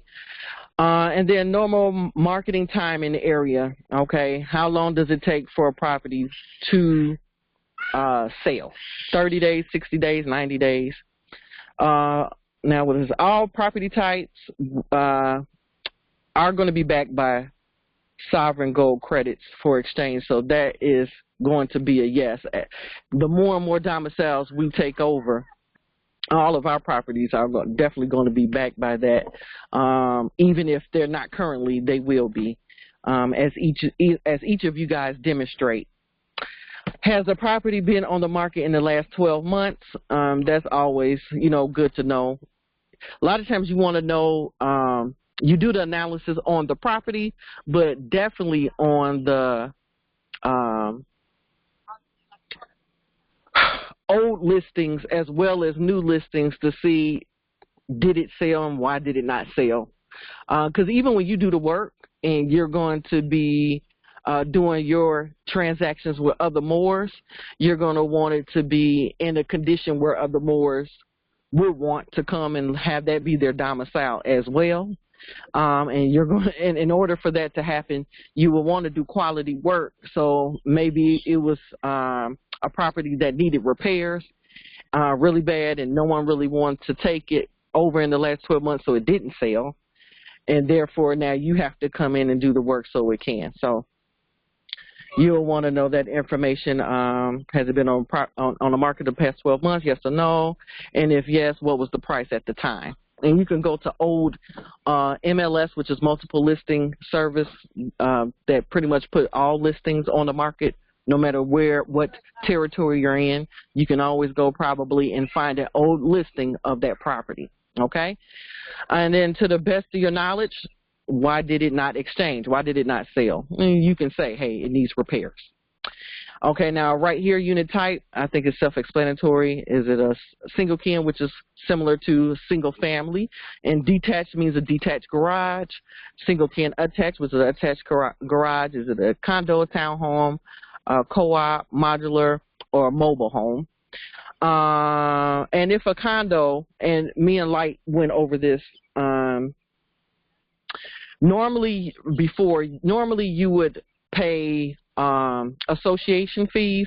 However, if it's a condo and as the Moors take over each unit, it was going to turn into pretty much a Moorish community in which you're going to be using your sovereign's credits to do the work. You will not be using an association to take care of the common areas. And I put down below, if you can see this line, it says costs associated with common areas are the responsibility of all Moors domiciling in the said communities. So that means, say you're into a condo that had a pool area or a workout area or the hallways, the elevator, whatever needs to be maintained and repaired would be your responsibility, and it's going to take your labor and your sovereign credits to do it. So, and we can say, how much of sovereign credits typically would be going out for you. You would need to know that if in order to maintain the common areas, say generally it would take 250 sovereign credits a month. You would want to know that, okay? Besides your sweat labor, you would want to know how many credits it would cost, and we could put that here. Okay, and then... can I interject there? Yes. May I interject there? Thank you, Empress. With regard to, again, the areas, the homes, we have to take care of everything because we don't have, quote, corporate government services. That's not a thing. We're it. So cutting grass, all of that stuff. And the thing is, the beauty of our Moorish communities and neighborhoods, and we spell those two words differently, is that, and our Prophet Noble Drew Ali said, we all needed to live near each other. So the beauty of it is that those coming in, everyone is going to have some skills that they bring. It doesn't matter who they are. All of us have skills and talents and abilities. We just have to be willing to come together and put our skill set together to make our place the best domicile neighborhood ever, and that's going to be important because as we continue taking over and expanding and enlarging our territory, the land is supposed to be getting better, and it will. It's supposed to look 1,000% better than it does right now. It doesn't even matter what neighborhood it is. The neighborhood is going to get better because the Moors are there. That's why I yield. Oh, and as things come up, as issues come up in the common areas, so to speak, that will give us more reasons to throw a big party, everybody come together, and let's discuss what needs to be done. And this is what I have heard from someone who grew up Moorish in this territory, where they stayed Moorish the whole time until the last minute. They used to meet every Friday and eat and bring, come together and meet. And this was like everyone. They, the Empress that was telling me how her Moorish upbringing was, is that at their table on Friday night, on Holy Friday, they would have for dinner, there would be, quote unquote, Chinese, Asians, there would be Hindus from India who were here, there would be, people from everywhere at the table on Friday, and they would be discussing what needed to be done in the domiciling areas. And then by Monday, they would have something written up, and they'd be proclaiming what the process is or what the law is regarding this, that, or third, whatever needed to be done. They would have something written up by Monday that everyone could participate in and everyone could do together, So that's how this is going to go. So it's not going to be where one person will put out their sovereign credits and no one else assists. Everything's going to be done together. Islam, I yield. Islam. So, yeah, exactly what Light just stated. Your credits and your sweat equity is going to be going to all the common areas. You got the insurance, your property insurance, your sovereign property insurance, your indemnis facier. your landscape, your pools, the tennis courts, etc. And a community contact, you may not have one now, but as more move in, if they're and it's their domicile to condos, you may want to have, you probably will have that information of someone that you can speak with that may already domicile in that area. And, you know, they can kind of, you know, tell you the things that may be going on within that condo community. So you can be able to figure out, is that a place that you would want to domicile or not? Okay. So let's move on. Keep losing the bar here. Okay. Now the next is the competitive close exchanges. This would be equivalent to properties that have already sold on the market. Okay, so in this space right here would be the property that you're planning on domiciling and doing your acquisition. And then comparable 1, comparable 2, comparable 3 would be the properties that are similar to the property that is going to be your domicile. Okay, so you're going to need the address here, the address of all the other comparables here, and is these properties already have been taken by eminent domain from other moors or not yet? Maybe, you know, they'll go here. You would check yes if it has, no if it has not. You don't have to worry about making a check mark. You just check if it has. And then proximity to the property, how many miles is it away? Generally, you want to look for similar properties within a mile or maybe 2 miles from the area, but generally a mile, okay? And then the exchange price, which would be like the sales price. We have the be it sign here. You will put all the prices right here of the properties that have sold and the current price of the property that you're trying to purchase. Then right here you'll put the living area, the square footage of each, okay? Right here you'll put the exchange date and days on the market, okay? So when did it close? How many days was it listed? And now the value adjustments are always going to be whether you're going to subtract or add according to what your property may have compared to the other properties, okay? So you're going to start making those adjustments, etc. Let me see. Okay, so this section, exchanges or sovereign credits, will pretty much be what did the property sell for compared to what it was listed for the properties that have sold. Let me see, concessions and locations, city and rural. You'll want to know, is the property in all the properties, whether they're in a city or a rural area. The lot size, is it a quarter acre? Is it an acre, 2 acres, 17 acres? The view, does it have a view? Is it a pond? Is it mountain views? The design and appeal, okay, is it a tri-level? Is it a Victorian style home?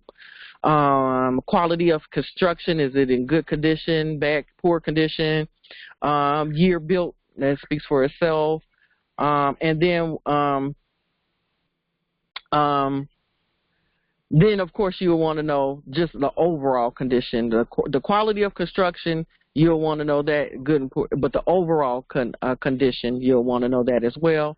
And then when they say right here, above grade, rooms above grade means anything that's above the ground. How many bedrooms above the ground compared to the areas below, like the basement, etc. And right here, you'll say rooms that's below the ground. So if it's 3 bedrooms upstairs in the first level or second level, but there's 1 bedroom in the basement, you'll put that. I see this kind of moves some. I'm going to have to change this up. I see the boxes move, but I'll fix that when I put this out for all the moors. Functioning utilities, you definitely want to know, is all the utilities on? Are they functioning properly? Is the heating, cooling on? Is it functioning? Is there any energy efficient items? A lot of times if you have windows that might be energy efficient, somebody may even leave appliances there that may be energy efficient appliances. You'll put that yes or no if they have energy efficient items there. Is it a garage? Is it a carport?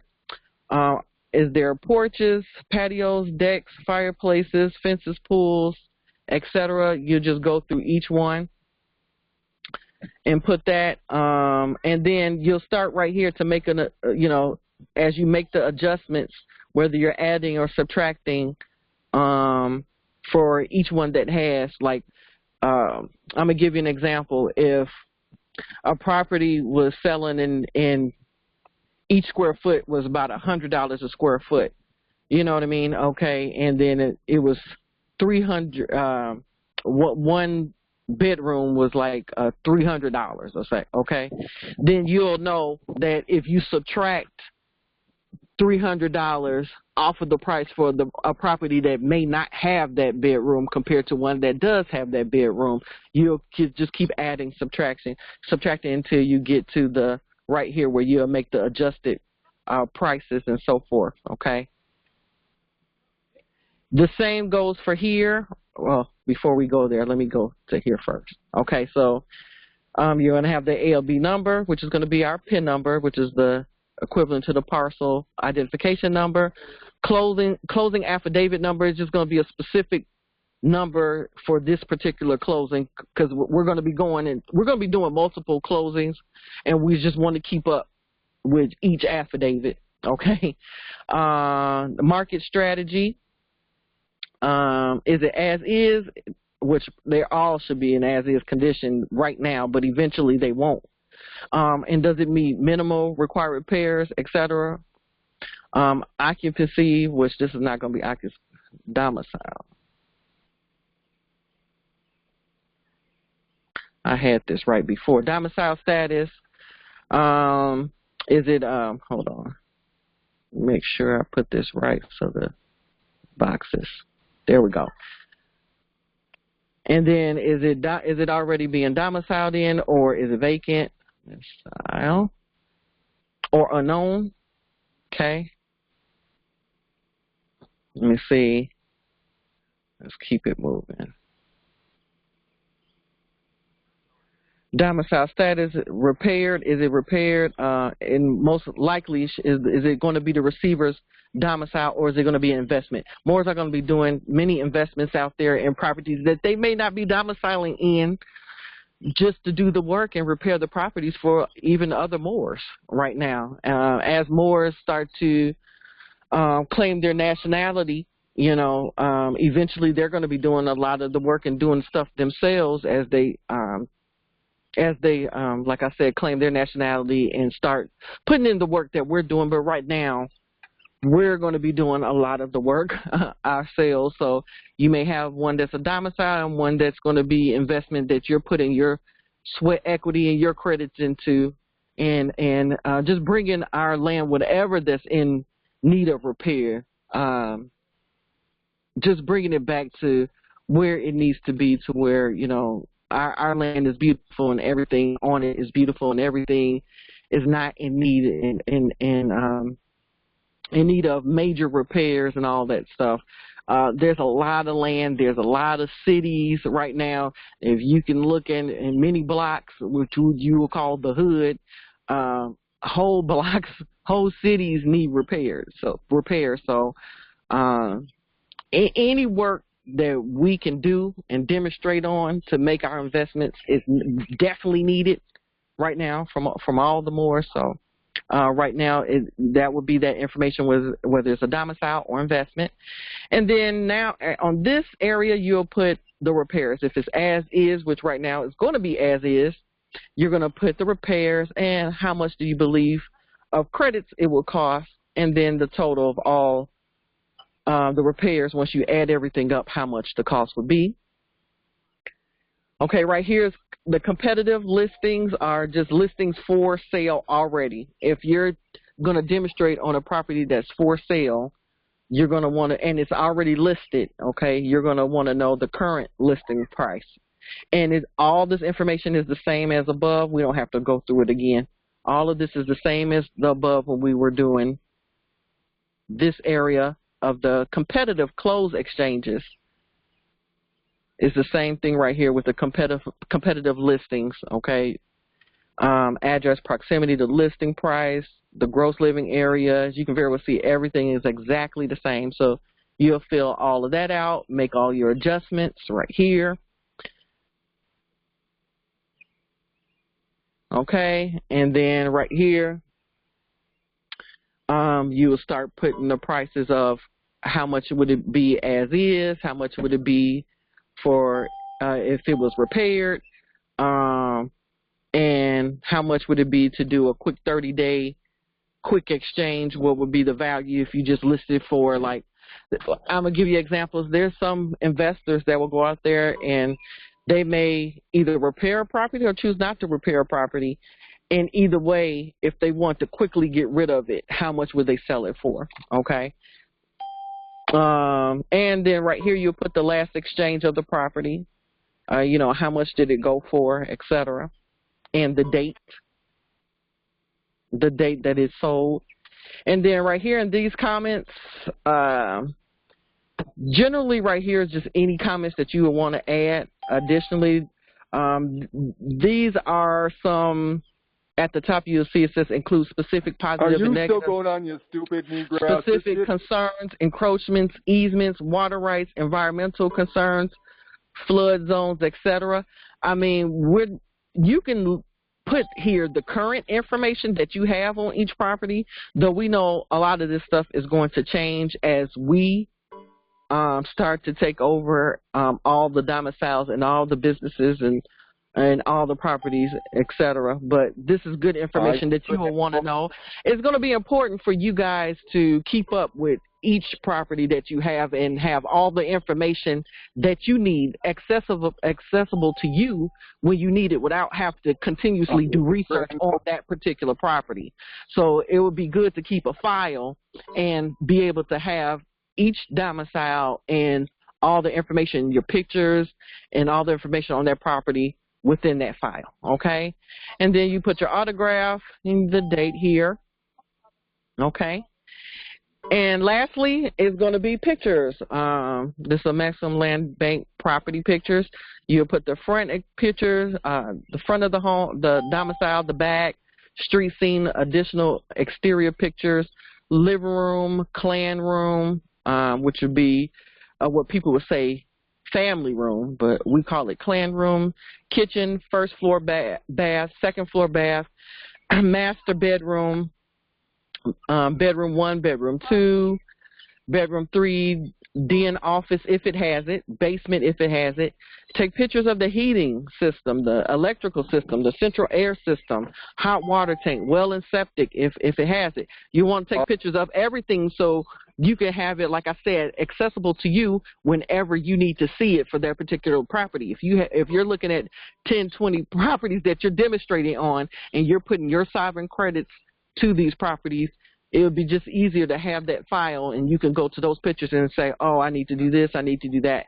So it's going to be real important to not only have the pictures, but even when you speak to some of our moorishe contractor scientists that may help with doing the work for you, they're going to also, this will very well help them too to have the pictures so you can show them what's wrong with the property and what needs to be repaired, okay?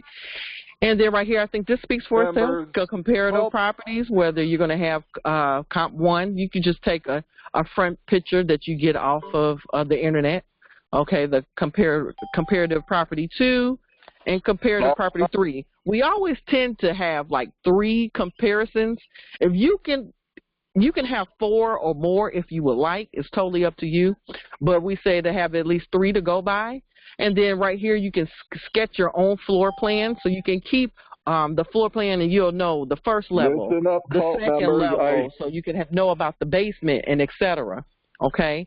And I'm going to show you this when I'm going to look at we're going to look just briefly at the corporate summary so you'll be able to see how they did because they also had a sketch. And then the domicile location map, okay? You'll have the map of the area where the domicile is. You can put that right there, and that's it. 10 pages more. That's our process. Now let me show you the summary of what they had. Now this is a summary for 10 pages that they had, okay, with the corporate system. They had it, okay, this particular property was at $267,000. The appraiser information was right here. This you see at the top, they put the borrower, the property address, the city, lender, etc.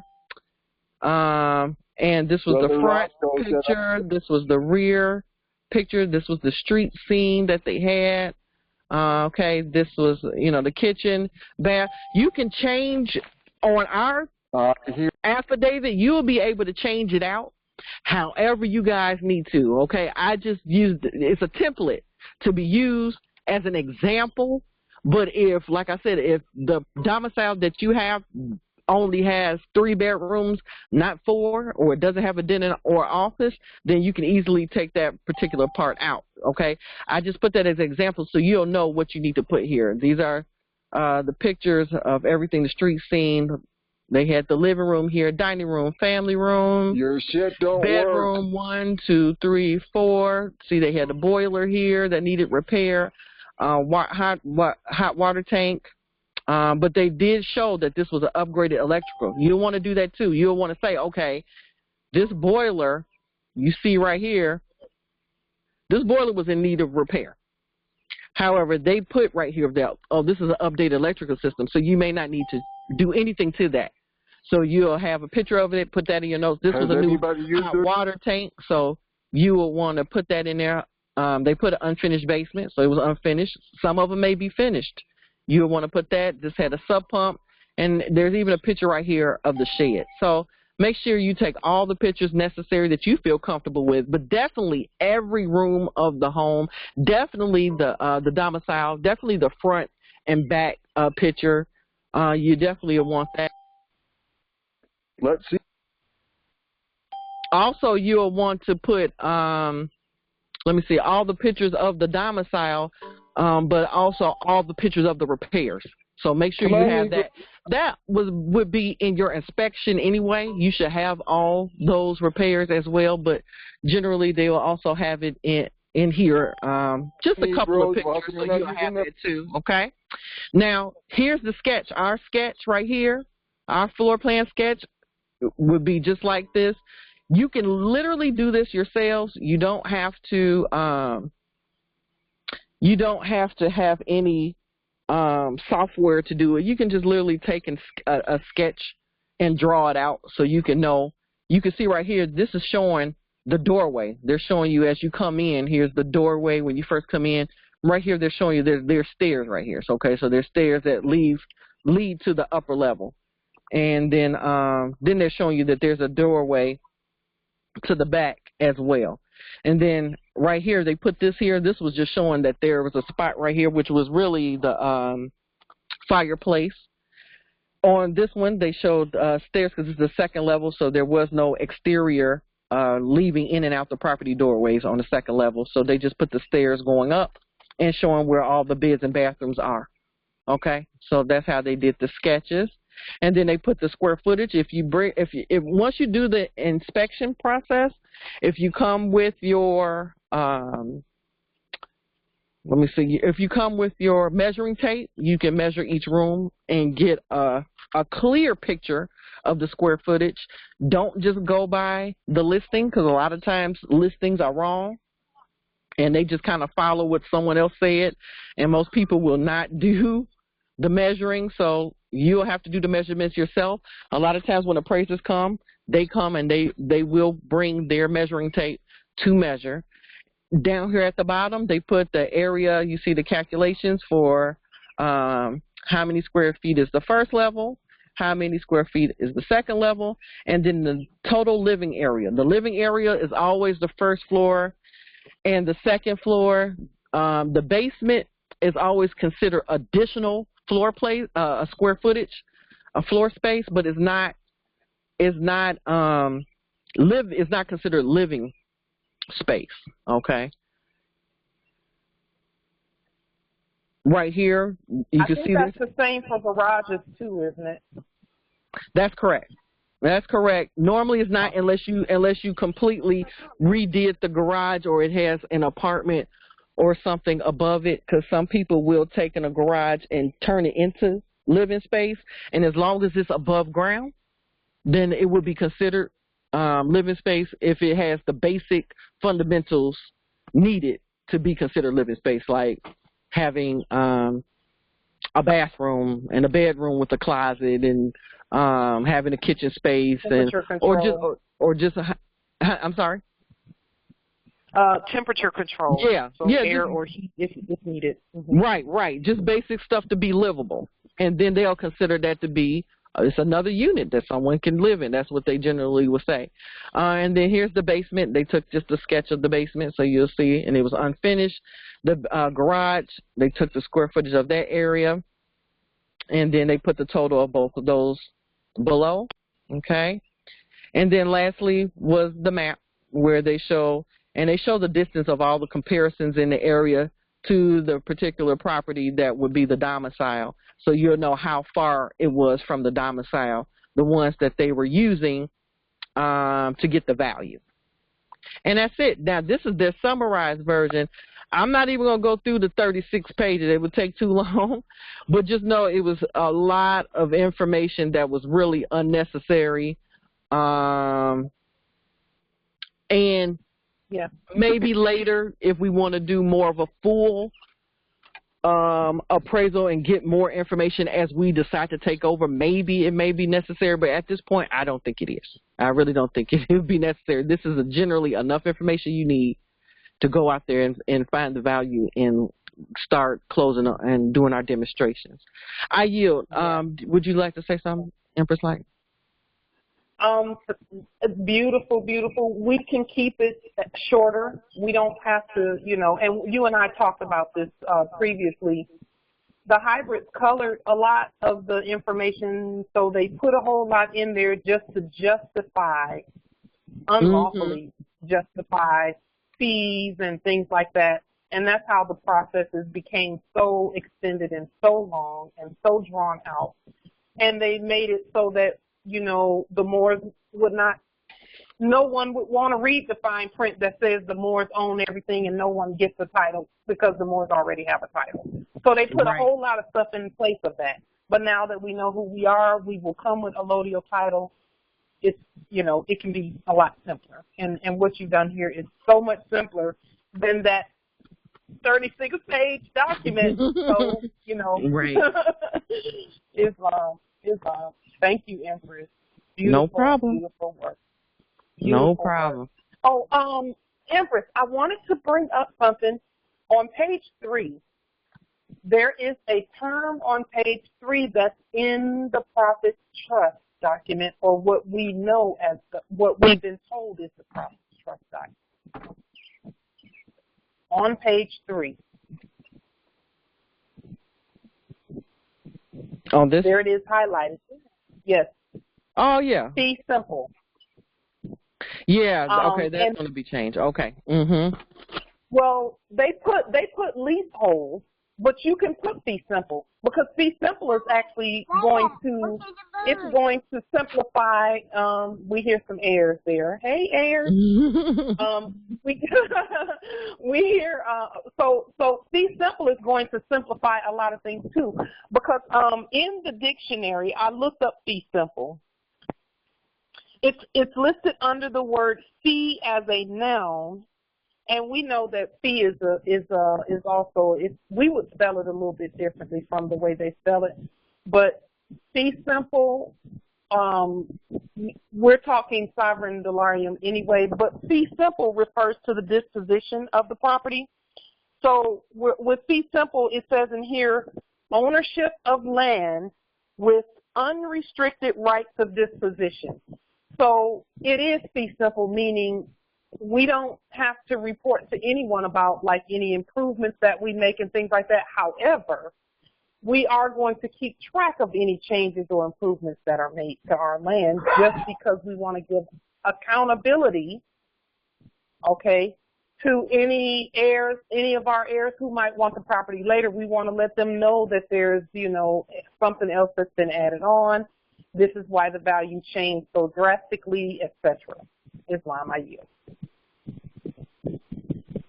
Islam. Yeah, you're right. You're right. Because we definitely want to keep up with all the repairs that's going on, because we're going to be doing transactions with each other. We're going to be doing the work. And once you're done, you're going to want your equity, your sweat equity, you know what I mean, to help with the value. And it's going to, all the values are going to boost once we take over in that area. All the values are going to go up in the areas as we demonstrate. So you're correct. You're correct. Yes. Islam. And we are going to be putting gold on our domiciles at some point, but right now we gotta work this part out. Justice Theodore, can you read what you put in the chat? Because that's beautiful too. You know what I'm saying? Justice Theodore, go ahead and star 6 on what you put in the chat, because that's beautiful. Islam. This is from Black's Law Dictionary, page 742.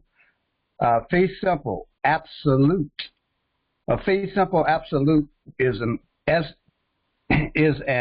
estate limited absolutely to a man and his heirs and assigns forever without limitation or condition. Rathburn versus State, 284, Michigan, 571, et cetera, et cetera. Yes, that's Rathburn versus, thank you, Justice Theodore. We want to make sure we quote the law as we move forward in all that we do. That's important because we use the law to support the things that we do.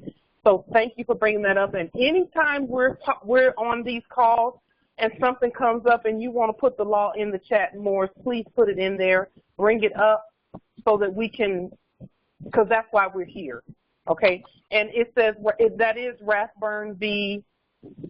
State, 284, Michigan, 521, 280, NW, 35 and 40. So, yes, we want to make sure, and that's page 742, Black's Law Dictionary. Okay, so we want to be sure that we continue to quote the law because, again, everything that we're doing it lawfully. The law comes first because that's what's giving us the authority to do the processes that we're doing. Everything that we do starts and ends with the law, which has no beginning and no end. And with that being said, are there any other questions, comments, etc., with regard to the process at all? You can just star 6 if you have anything that you want to. Yes, gratis, Empress Sade, we really need this as a nation, this competency in particular, because we want to avoid, yes, Islam nobility. We want to avoid any conflict on our land. And that's what this is. All right. Islam nobility. Go ahead. All right. This is James Bay. Pretty much near the South Carolina territory. We're in the South Carolina territory. I already went and took a look at their deed of records and all that stuff and pulled title searches and did all that stuff. And they're actually using fee simple absolute on a lot of, they were trying to use it on their stuff. So I'm seeing it left and right. Yes, and we can rebut that. All it takes is for us to, and that's what, again, that's what this is for, nobility. Thank you for bringing that up, Justice James, because that's what we're here for. That's what we're rebutting, so that they cannot use anything against us in terms of, you know, no, we haven't left anything out. We didn't forget anything. Everything is there, including the bloodline and birthright. That's what makes our documents so strong. Okay, so again, now in the news article that we showed, we see that the policy enforcers are saying, well, who's got the documents? Who got proper documents here? Because we know the Moors are getting competent on the documentation, so we can't just hustle them in and treat them like citizens anymore. We actually have to look and see what's going on. Okay, and here's the thing, they don't even have the authority to do that, but one of their citizens called them. That's why we notify, notify, notify, notify, and notify some more.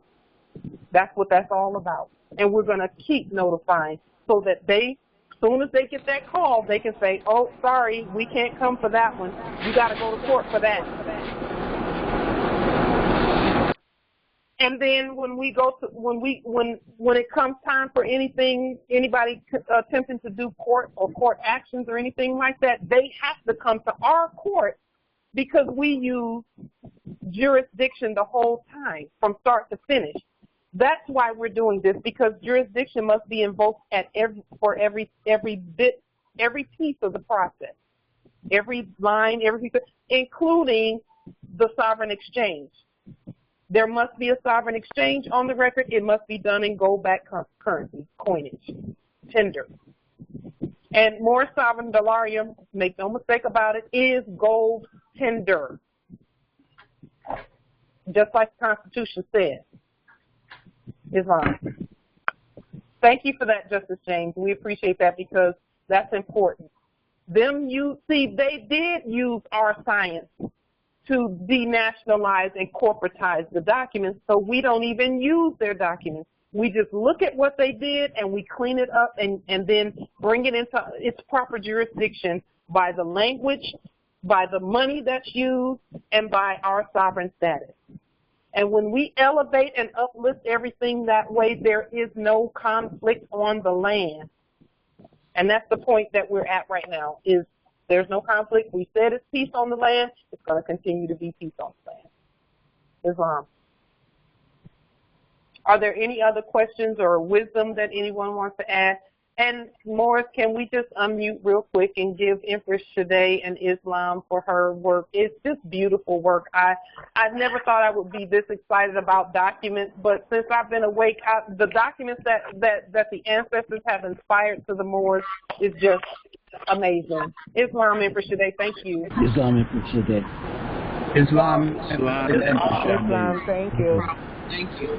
Hello. So, thank you. Islam.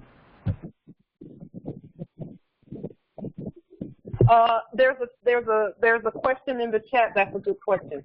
Is it a must we record everything with the fraudulent record of deeds in the fictitious counties? No. What we are doing though is sending them notifications. So let me tell you the difference between recording something with them and sending notifications.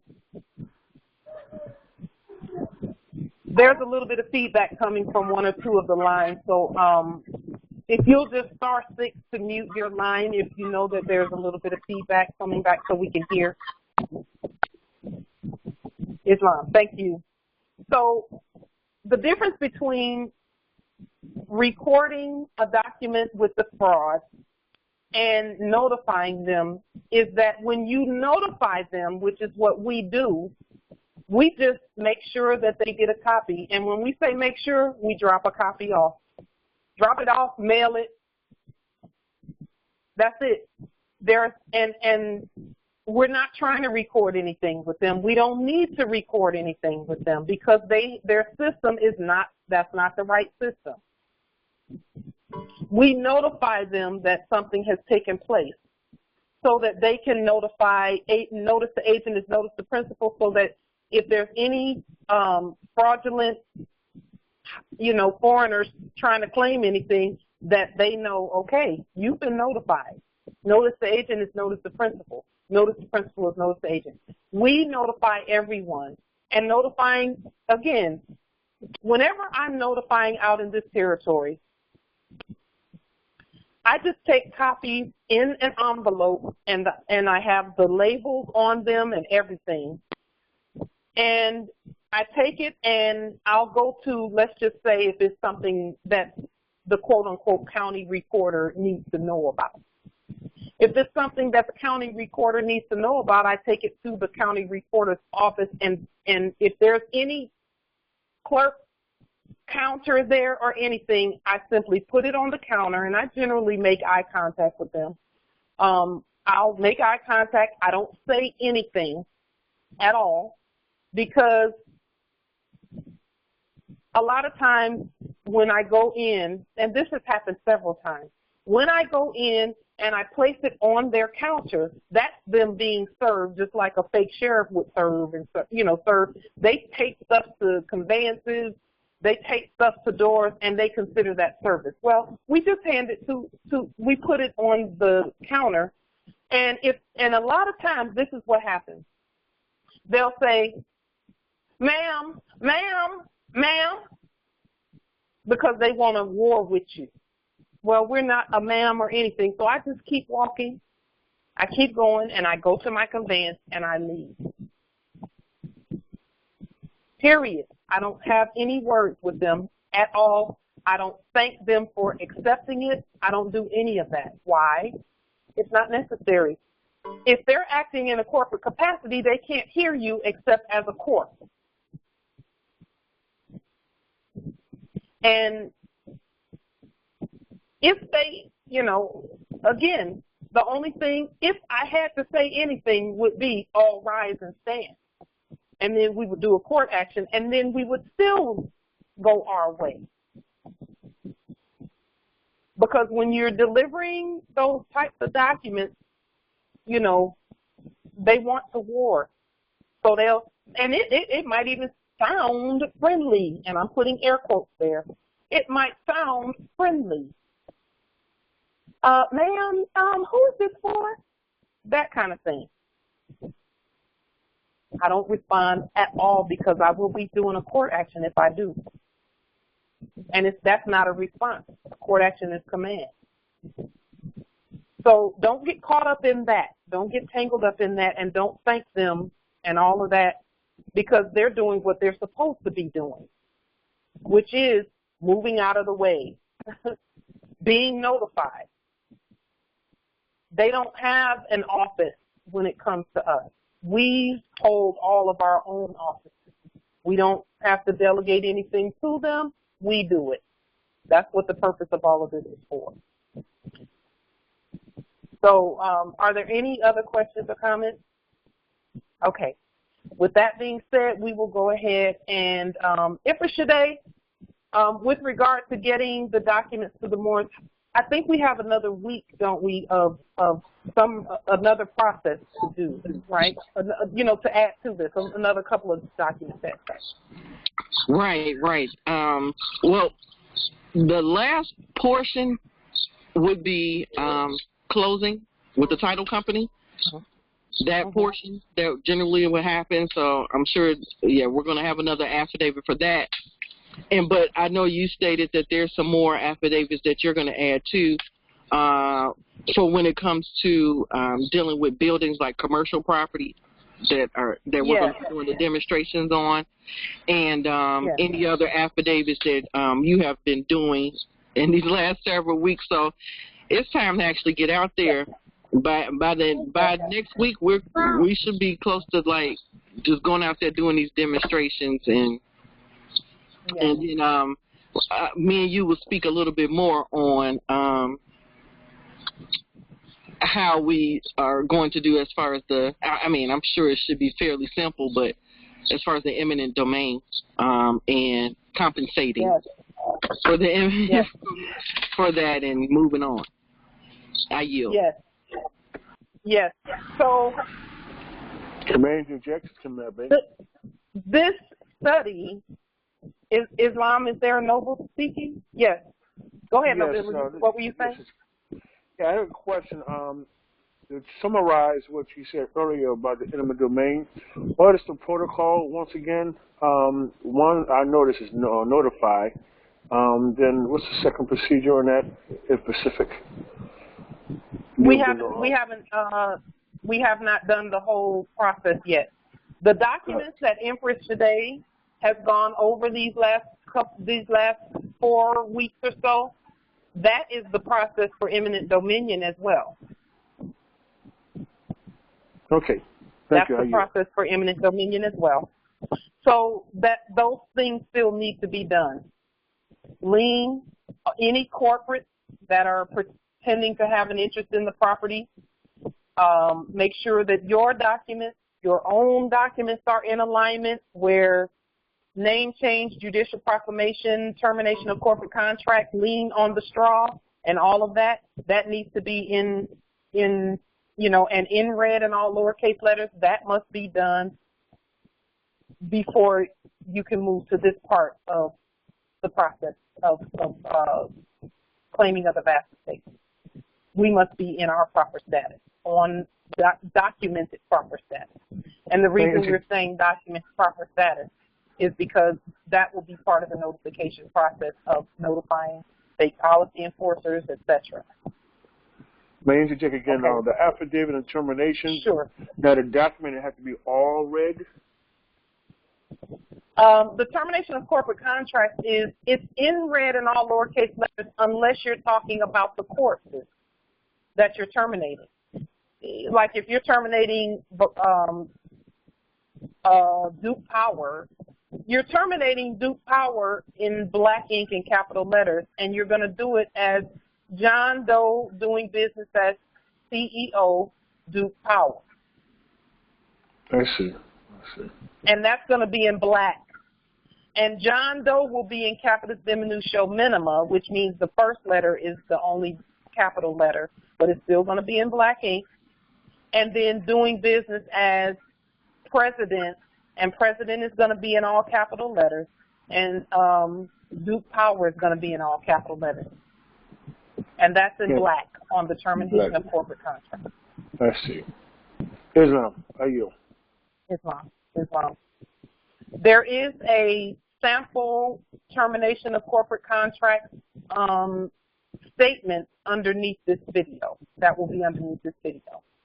And then when we get this video, get all of the documents put together for domicile, because domicile is going to be slightly different. Possession of domiciles is slightly different from the government buildings. The government buildings that we're going to be working in, like the one that I have down the way here.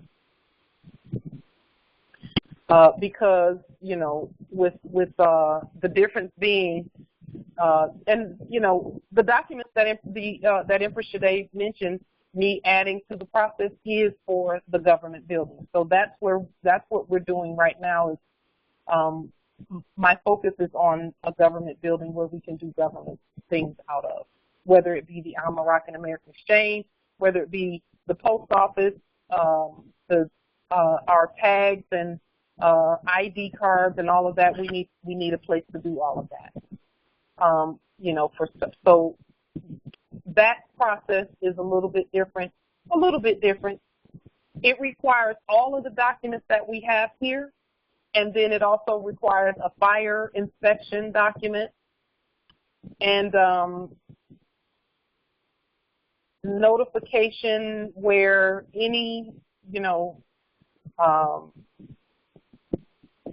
if there are any zoning codes, we elevate them to universal zoning codes. So some buildings are zoned, all of our buildings will be hybrid zoned. And when I say hybrid zoned, I don't mean the hybrid. I mean hybrid meaning they're all government buildings, but some, including the domiciles, are government buildings.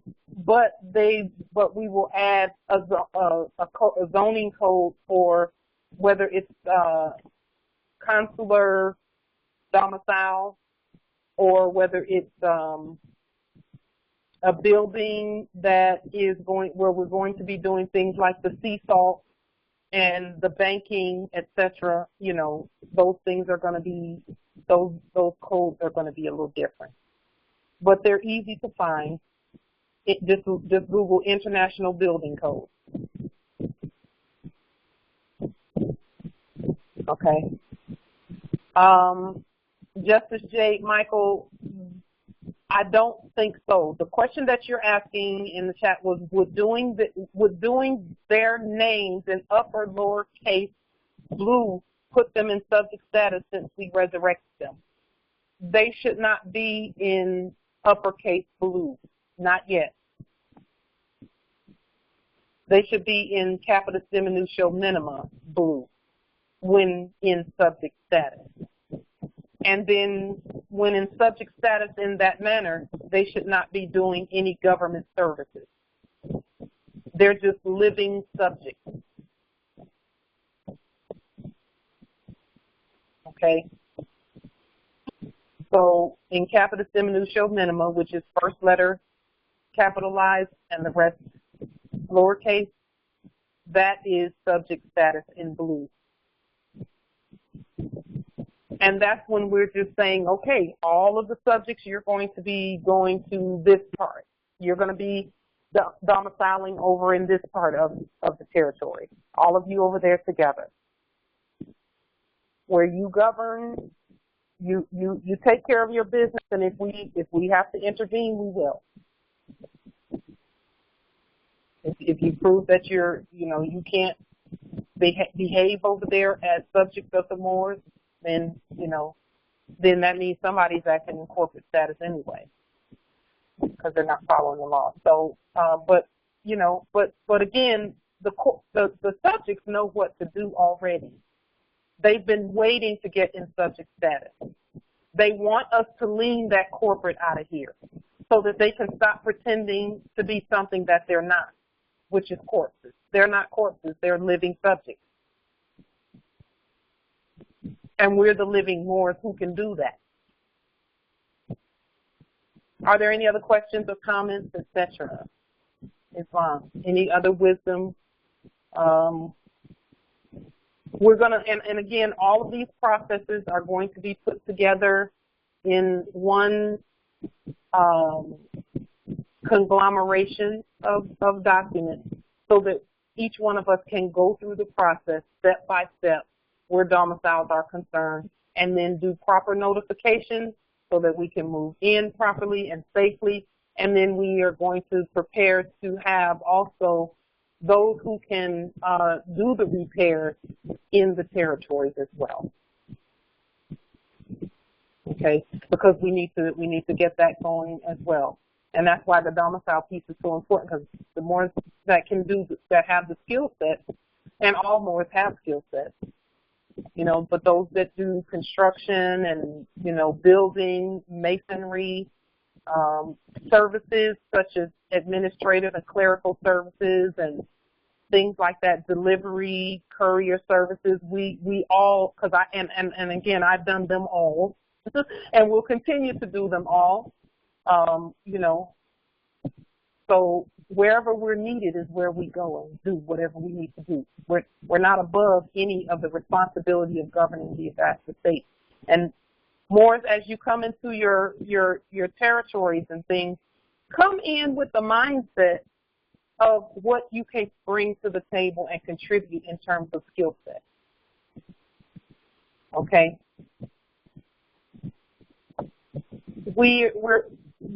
I'm going to speak in the positive about this. We want to come in, everyone come in with whatever tools you use, bringing them to the table and looking for a place that you can, your tools, your expertise and your science can be used.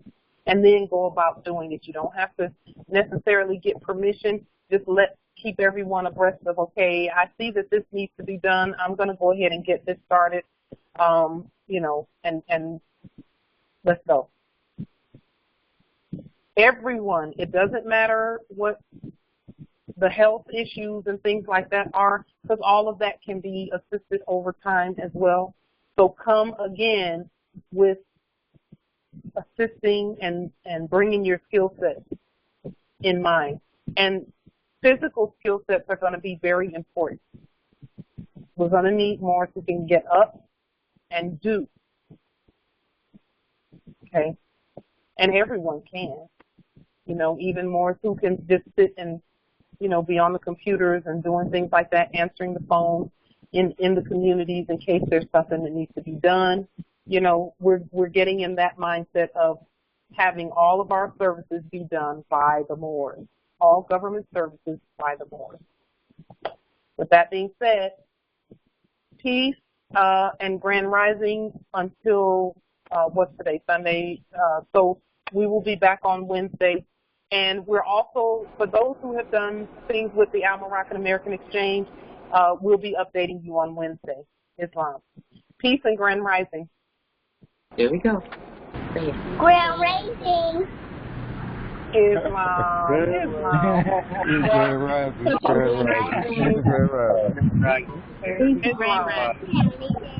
Oh, wow. Grand Rising Air. Hello, they said Grand Rising Air to you, honey. You want to say peace to Grand Rising? Grand Rising Islam. Islam.